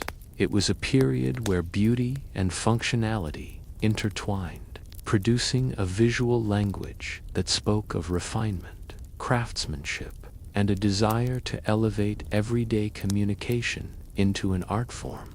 This pursuit of elegance, however, was about to meet its match in a new kind of precision, one driven by gears, levers, and the relentless march of the industrial age. You've just left the elegant flourishes of copperplate engraving, a world where the hand and the meticulous etcher defined beauty. Now, brace yourself, because we are about to enter a realm of relentless mechanization, a period where the individual artistry of the scribe and the engraver slowly gives way to the precise, repetitive clatter of machinery.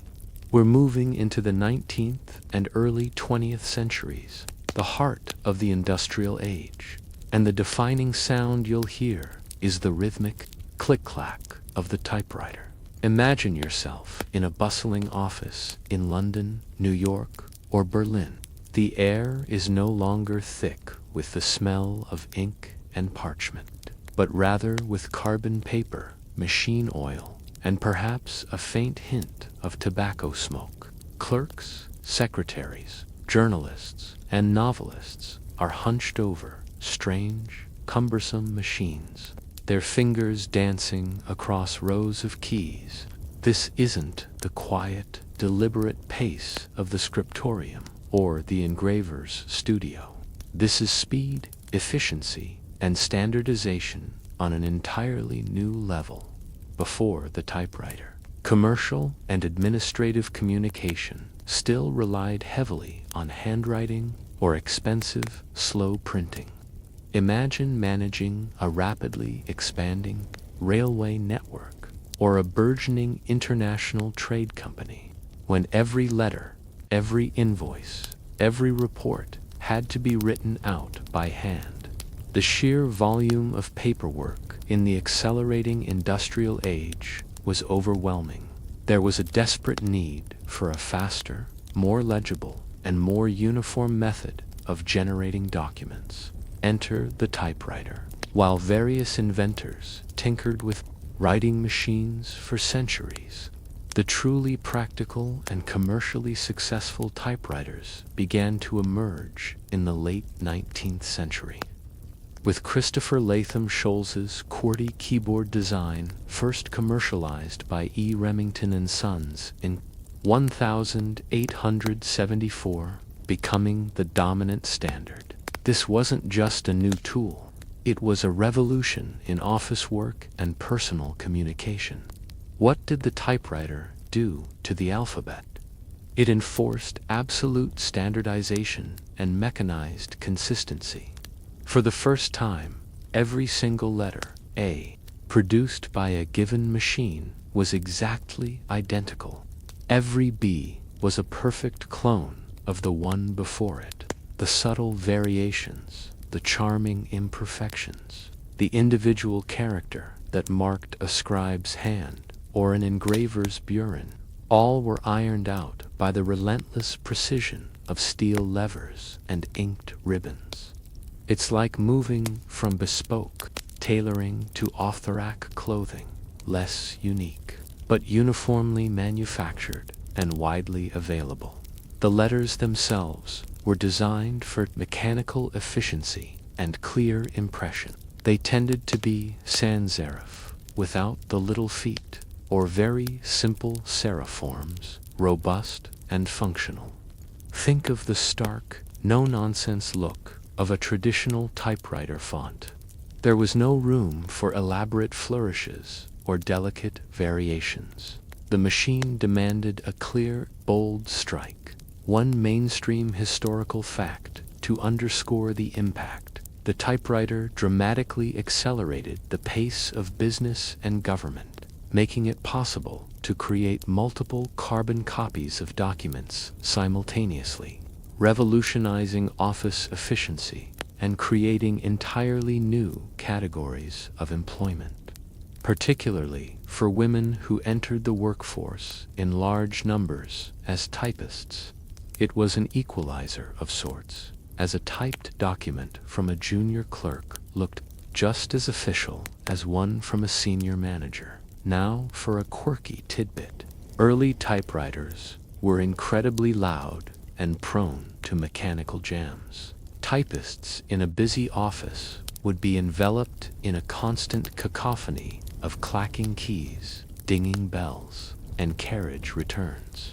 Imagine trying to concentrate on your thoughts with that kind of noise constantly assaulting your ears. It wasn't exactly an ASMR experience. Some early models even had foot pedals for carriage returns, turning typing into a full-body workout. Perhaps this is why coffee consumption truly boomed in the 19th century, to keep those tired, loud typing workers awake.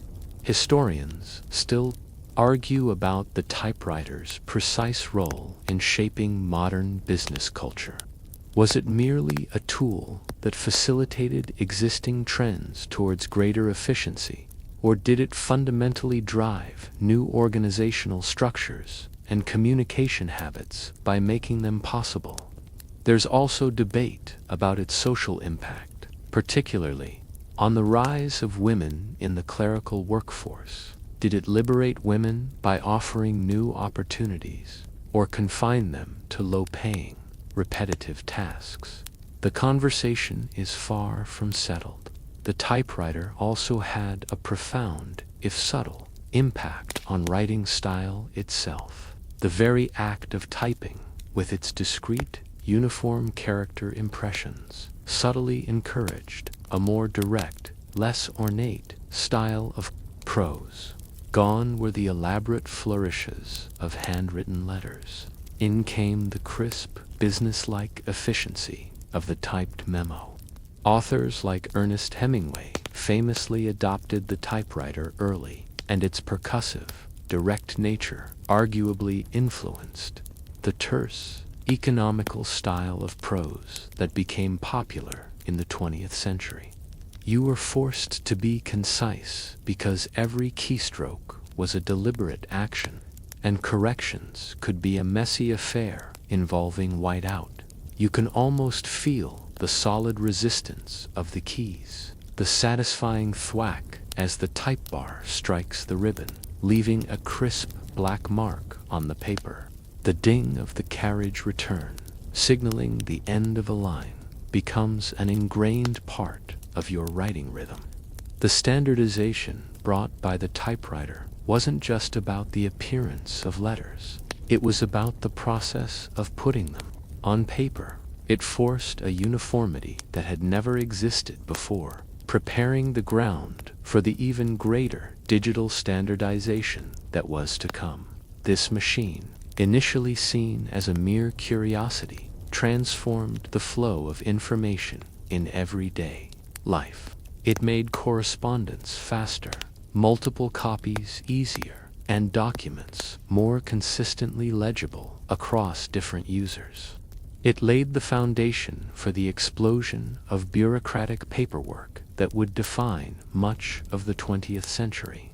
It took the alphabet, already standardized by the printing press, and gave it an additional layer of mechanical precision, stripping away the last vestiges of individual scribal variation for the sake of speed and utility. So, as the nostalgic click-clack of the typewriter fades into the hum of distant machinery, and the scent of carbon paper dissipates, acknowledge the monumental shift it represented. The alphabet, now a perfectly uniform, mass-produced entity, was ready for its next great leap, a leap from the mechanical realm into the ethereal world of electricity, data, and the digital age, where its forms would become infinitely mutable.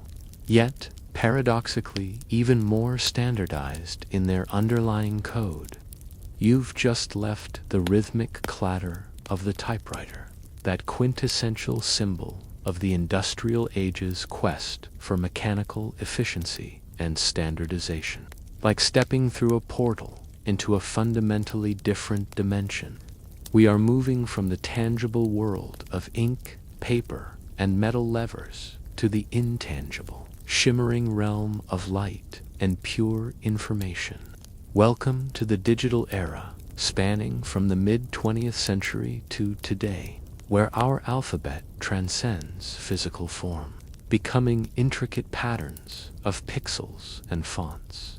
Imagine yourself sitting in front of a glowing screen, perhaps a flickering cathode tube monitor from the 1970s, or a sleek, ultra-high-definition display of today. The air is no longer filled with the smells of industry, but perhaps the faint scent of ozone from electronics. Your fingers dance not across mechanical keys that strike physical hammers, but across a keyboard that sends electrical impulses. And with each press, letters instantly appear, not as physical impressions, but as illuminated patterns of tiny dots, pixels. The journey of the alphabet into the digital age began with the desire to display and process text using computers. Early computers, massive and cumbersome, struggled even with basic character display. Initially, letters were represented as simple grids of dots, chunky and blocky, like the earliest arcade game graphics. Think of the rudimentary green text on black screens from old sci-fi movies. There was no real font in the artistic sense, just a raw display of a character's binary code. But as computing power grew, so did the sophistication of character rendering. The invention of the graphical user interface GUI and personal computers in the 1980s, spearheaded by companies like Apple and Microsoft, brought fonts to the forefront. Suddenly, users weren't just typing, they were seeing their words appear in various styles. This created a massive demand for digital typefaces, leading to a new explosion of typographical design. Instead of hot metal type or engraved copper plates, shapes, these digital outlines could then be scaled to any size without losing quality. A revolutionary concept compared to the fixed sizes of physical type. This allowed for an unprecedented level of versatility. The alphabet, once bound by the physical limitations of its medium, was now infinitely scalable and transformable. The term font, which historically referred to a specific size and weight of a typeface, for example, 12-point Times New Roman bold, expanded in the digital age to broadly mean an entire typeface family, and the sheer number of fonts exploded from hundreds to hundreds of thousands, if not millions, available at the click of a button. Designers could create new typefaces with incredible ease, leading to a vibrant and sometimes overwhelming diversity of alphabetical expression. One mainstream historical fact that highlights this: the development of scalable digital fonts, initially PostScript Type 1 by Adobe and later TrueType by Apple and Microsoft, democratized access to high-quality typography. Anyone with a personal computer could now choose from a vast library of typefaces, leading to an explosion of desktop publishing and a new era of visual communication. Now, for a quirky tidbit. Early digital fonts often struggled with hinting, the process of adjusting character outlines to align with the pixel grid, especially at small sizes, distorted or simply ugly at smaller sizes on lower resolution screens. Designers spent countless hours hinting fonts, almost like digitally coaxing each character to render perfectly on imperfect displays. It was a painstaking, almost artistic process to ensure that your elegant A didn't turn into a blocky mess. Imagine a concert pianist having to manually tune each key every time they played a different song. Historians still argue about the impact of digital. Has the sheer abundance of fonts led to greater expressiveness, or has it contributed to a visual chaos where legibility is sometimes sacrificed for novelty? There's also ongoing debate about the impact of screen-based reading versus print reading on cognitive processes and comprehension. Does the flickering pixel fundamentally alter how we absorb information compared to the fixed ink on paper? With the alphabet, no longer do you physically hold a letter. You manipulate its digital representation. The keyboard became the primary interface, its layout QWERTY for Latin scripts, or AZERTY, or others largely derived from the mechanical typewriters of the past, even though there's no longer a mechanical reason for it. This ingrained habit of finger placement from a 19th century invention persists in the 21st century, a fascinating callback to an earlier mechanical constraint. You can almost feel the smooth, cool glass of the screen, the subtle glow of the pixels, and the effortless precision with which letters materialize at your command. The physical act of writing has become almost entirely divorced from the physical act of producing a visible character. The alphabet is now pure data, a sequence of ones and zeros, capable of being transmitted globally at the speed of light. replicated perfectly and rendered instantly on countless devices. This has profound implications. It has fueled the information age, allowing for the unprecedented creation, storage, and dissemination of text. Think of the internet, e-books, word processors, social media. All are built upon the foundation of a digital alphabet. The ease of copying and pasting, the ability to change fonts and sizes instantly, the searchability of digital text. These are all superpowers granted by the alphabet's transformation into code. Yet, this transformation also brings new challenges. What happens to the permanence of text when it's so easily altered or deleted? What about the preservation of digital documents over centuries, unlike the durable stone and vellum of the past? These are questions that future generations will have to grapple with.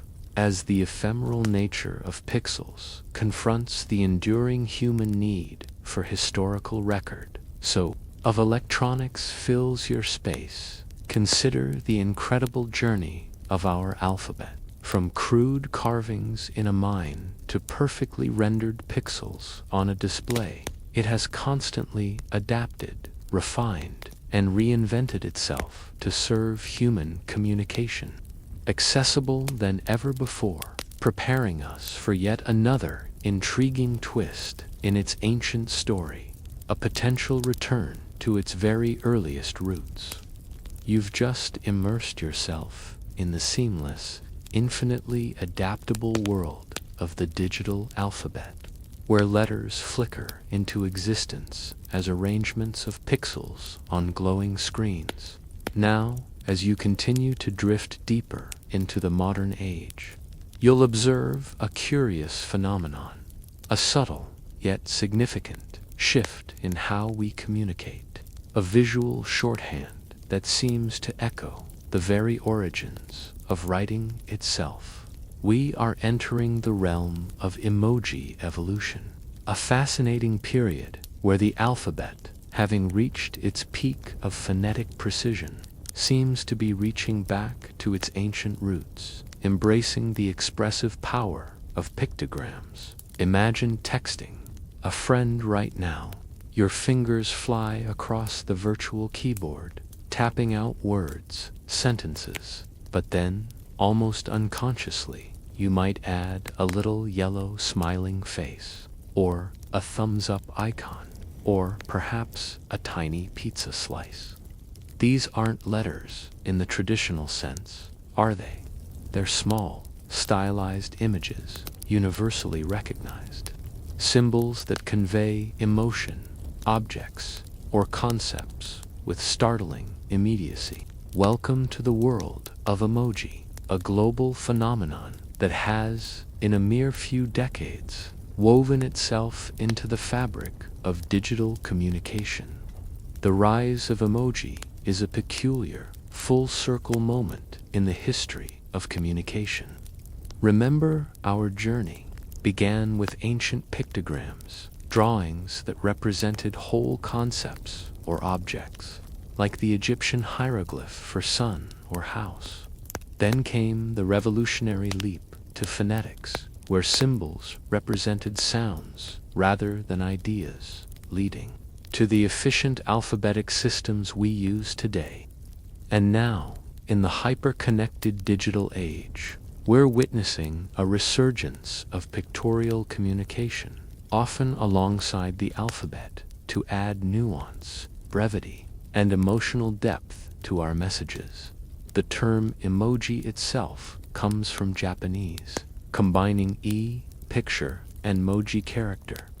They first emerged in Japan in the late 1990s, born from the limitations of early mobile phone displays and the desire for more expressive text messages. Shigetaka Kurita, a designer at NTT Docomo, is often credited with creating the first widely adopted set of 176 emoji for their iMode mobile internet platform. He observed how young people in Japan were often conveying complex emotions or concepts in very short, almost cryptic text messages, and he saw an opportunity to provide a visual aid. What emoji do, in essence, is reintroduce an element of the ideogram or pictogram into a predominantly alphabetic system. A simple red heart icon conveys love or affection instantly, often more effectively than spelling out "I love you" in some contexts. A crying, laughing face communicates a specific type of mirth that a mere LOL might miss. They are a kind of visual paralinguistic communication, adding tone and gesture to otherwise flat text. It's like turning your keyboard into a palette of universally understood mini-illustrations. One mainstream historical fact that underscores their ubiquity. In 2015, the Oxford Dictionary's word of the year was not a word, but the face with tears of joy emoji. This marked a significant cultural moment, acknowledging the mainstream adoption and linguistic impact of emoji, demonstrating that these tiny images had transcended mere novelty to become legitimate, powerful tools for conveying meaning in the 21st century. Now, for a quirky tidbit. There's a constant global debate about the precise meaning of certain emoji. Despite efforts towards standardization by the Unicode Consortium, the organization responsible for encoding text and emoji. For example, the folded hands emoji is intended to represent a polite request or thanks in Japanese culture, but it's widely interpreted in Western cultures as a high five or prayer hands. The eggplant emoji, originally just a vegetable, has taken on rather suggestive connotations. It's a wonderfully chaotic illustration of how meaning evolves organically in linguistic communities, even with predefined symbols. Imagine the ancient Egyptians arguing over whether a specific bird, hieroglyph, was a duck or a goose. Historians and linguists still argue whether the widespread use of emoji represents a regression in human communication, a slide back towards pre-alphabetic forms, or, if it is a sophisticated evolution, a hybrid system that leverages both the efficiency of the alphabet and the universality of visual symbols. Some argue it impoverishes language, while others contend it enriches it by adding layers of nonverbal cues. The debate is ongoing, and perhaps only future generations will be able to definitively assess its long-term impact on literacy and expression. The proliferation of emoji is also a testament to the digital alphabet's infinite malleability, because letters are now just code. Adding new pictorial characters to the universal set is relatively straightforward. The Unicode standard, which encodes characters for computers, now includes thousands of emoji, representing everything from national flags to mythical creatures, from diverse skin tones to various professions. This global standardization, managed by a non-profit organization, ensures that an emoji sent from a phone in Bobo Dioulasso, Burkina Faso, at 10:45 a.m. GMT can be accurately received and displayed on a device in Tokyo or New York instantly, conveying its intended or sometimes unintended meaning. You can almost feel the instinctive pull to tap that little smiley face, the effortless way it rounds out a sentence or softens a potentially harsh statement. Emoji thrive in the informal, conversational contexts of messaging apps and social media, where brevity is prized and emotional clarity is crucial. They are often used to bridge cultural gaps, as a universally recognized visual, can sometimes cut through language barriers more effectively than words. This seemingly light-hearted evolution has serious implications for our understanding of literacy. Are we becoming visually literate in new ways? Is the ability to read and write in emoji becoming a necessary skill for effective digital communication? The answer seems to be a resounding yes, particularly among younger generations who seamlessly integrate these pictograms into their daily textual exchanges. So, as the vibrant, tiny icons dance across your mind's eye, and you perhaps even chuckle at some of their more creative uses, acknowledge this curious twist in the alphabet's tale. It has journeyed from crude pictures to abstract sounds, reaching a peak of phonetic precision. And now, in the digital age, it seems to be embracing its ancient pictorial lineage once more, not as a replacement, but as a rich, expressive complement. The alphabet is no longer just a series of sequential sounds. It is a dynamic, multimodal system, continually evolving, ready for whatever revolutionary forms of communication the future might conjure. You've witnessed the alphabet's incredible journey, from ancient pictograms to abstract sounds, through monastic artistry, industrial mechanization, and the shimmering pixels of the digital age, even circling back to visual shorthand with emoji. Now, as the hum of the present day begins to fade, and the edges of your awareness soften, we cast our gaze forward into the speculative, almost ethereal realm of future scripts, beyond the keyboard.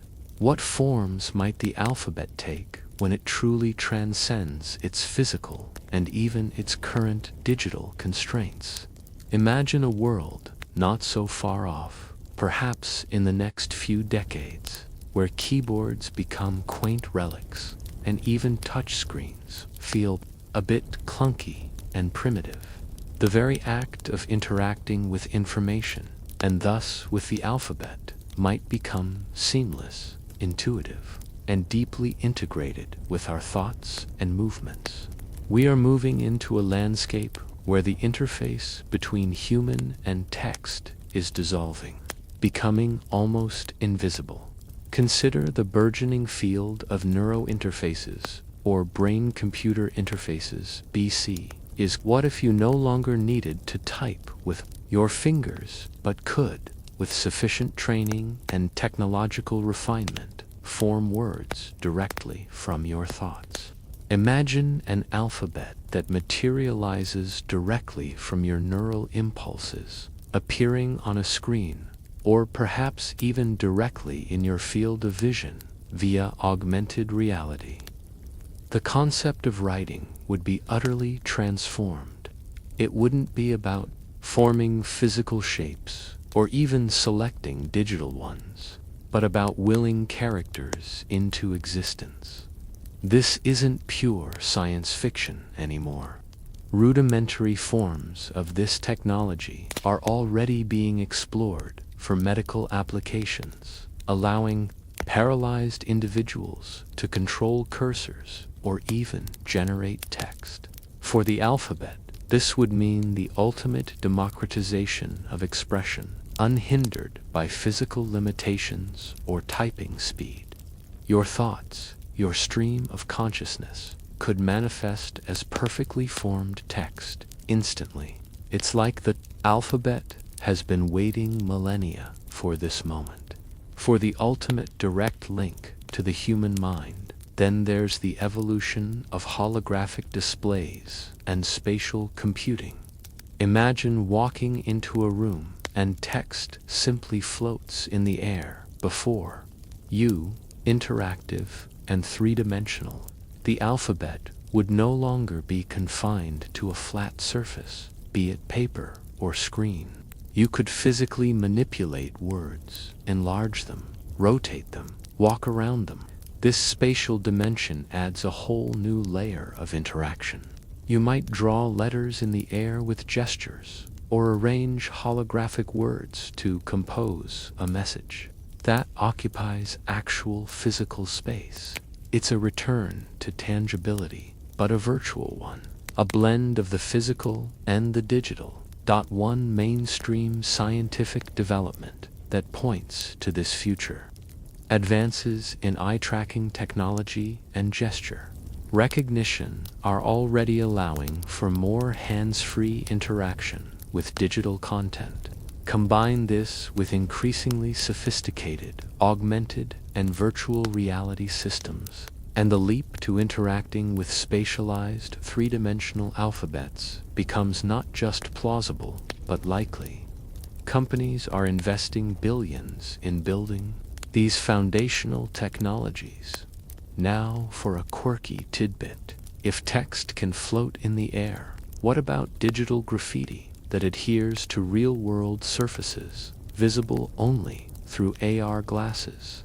Imagine walking down a street and seeing layers of digital comments, advertisements, or even poetry overlaid on buildings, visible only to you and those with similar tech. The very landscape of our cities could become a constantly evolving canvas for the alphabet, a dynamic, personalized, textual environment. The world could become one giant, interactive book. Imagine the digital clutter.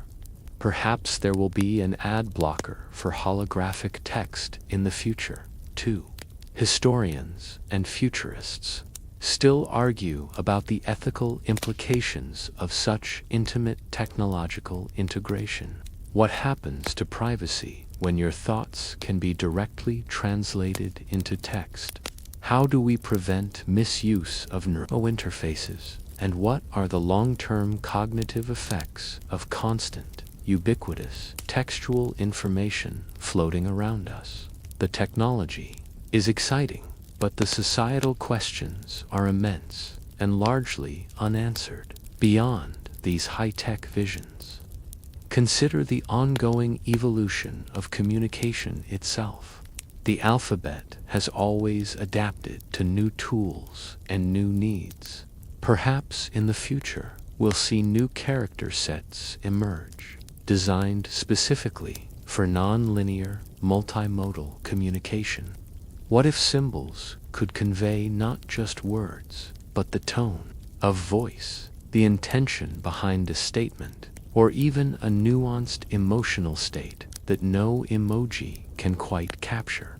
A truly emotional alphabet designed for empathy and precision. Beyond mere words, you can almost feel the potential, the effortless flow of thought to text, the sensation of reaching out and physically manipulating words in 3 dimensions, the subtle, empathetic resonance of future symbols. The alphabet, our ancient tool for storing and transmitting ideas, stands on the cusp of an entirely new existence. It has continuously shed its older skins, adapting to clay, papyrus, parchment, paper, and now pixels. Its next incarnation might be in the very air around us, or within the silent pathways of our brains. This is not to say that the traditional alphabet will disappear. Just as handwriting persists alongside typing and books endure alongside e-readers, these new forms will likely complement, rather than completely replace, the familiar letters we've traced through millennia. But the way we interact with those letters, the very nature of what reading and writing entail, is poised for its most profound transformation yet. So, as you slowly succumb to the gentle lull, and the images of past and future scripts begin to blend and soften, marvel at the enduring power of these simple marks. From an ox's head to a flickering pixel, from a miner's crude scratch to a thought manifested directly in your mind. The alphabet has been humanity's most faithful companion, a tireless engine of progress, knowledge, and expression. It has shaped civilizations, preserved wisdom, and connected us across time and space. And even as you drift off, its silent, persistent evolution continues, ever ready to capture the next whisper, the next thought, the next dream. Now, as the long journey through the history of our alphabet gently concludes, let your mind quiet the ancient dust of Sinai, the salt spray of Phoenician seas, the scholarly hush of Greek academies, the diligent scratching of medieval quills, the clanking rhythm of the printing press, the click of the typewriter, the silent glow of modern screens, and even the speculative whispers of future interfaces. Let them all merge into a soft, murmuring current. Feel your body relax, sinking deeper into the comfort of your bed. The letters have done their work, telling their tale, and now they fade, allowing your mind to rest. There's no need to hold on to any particular detail, just the calming sense of a long story gently told. The words have served their purpose. They have carried you through time, and now they softly recede, leaving you in perfect peace, ready for the quiet embrace of sleep.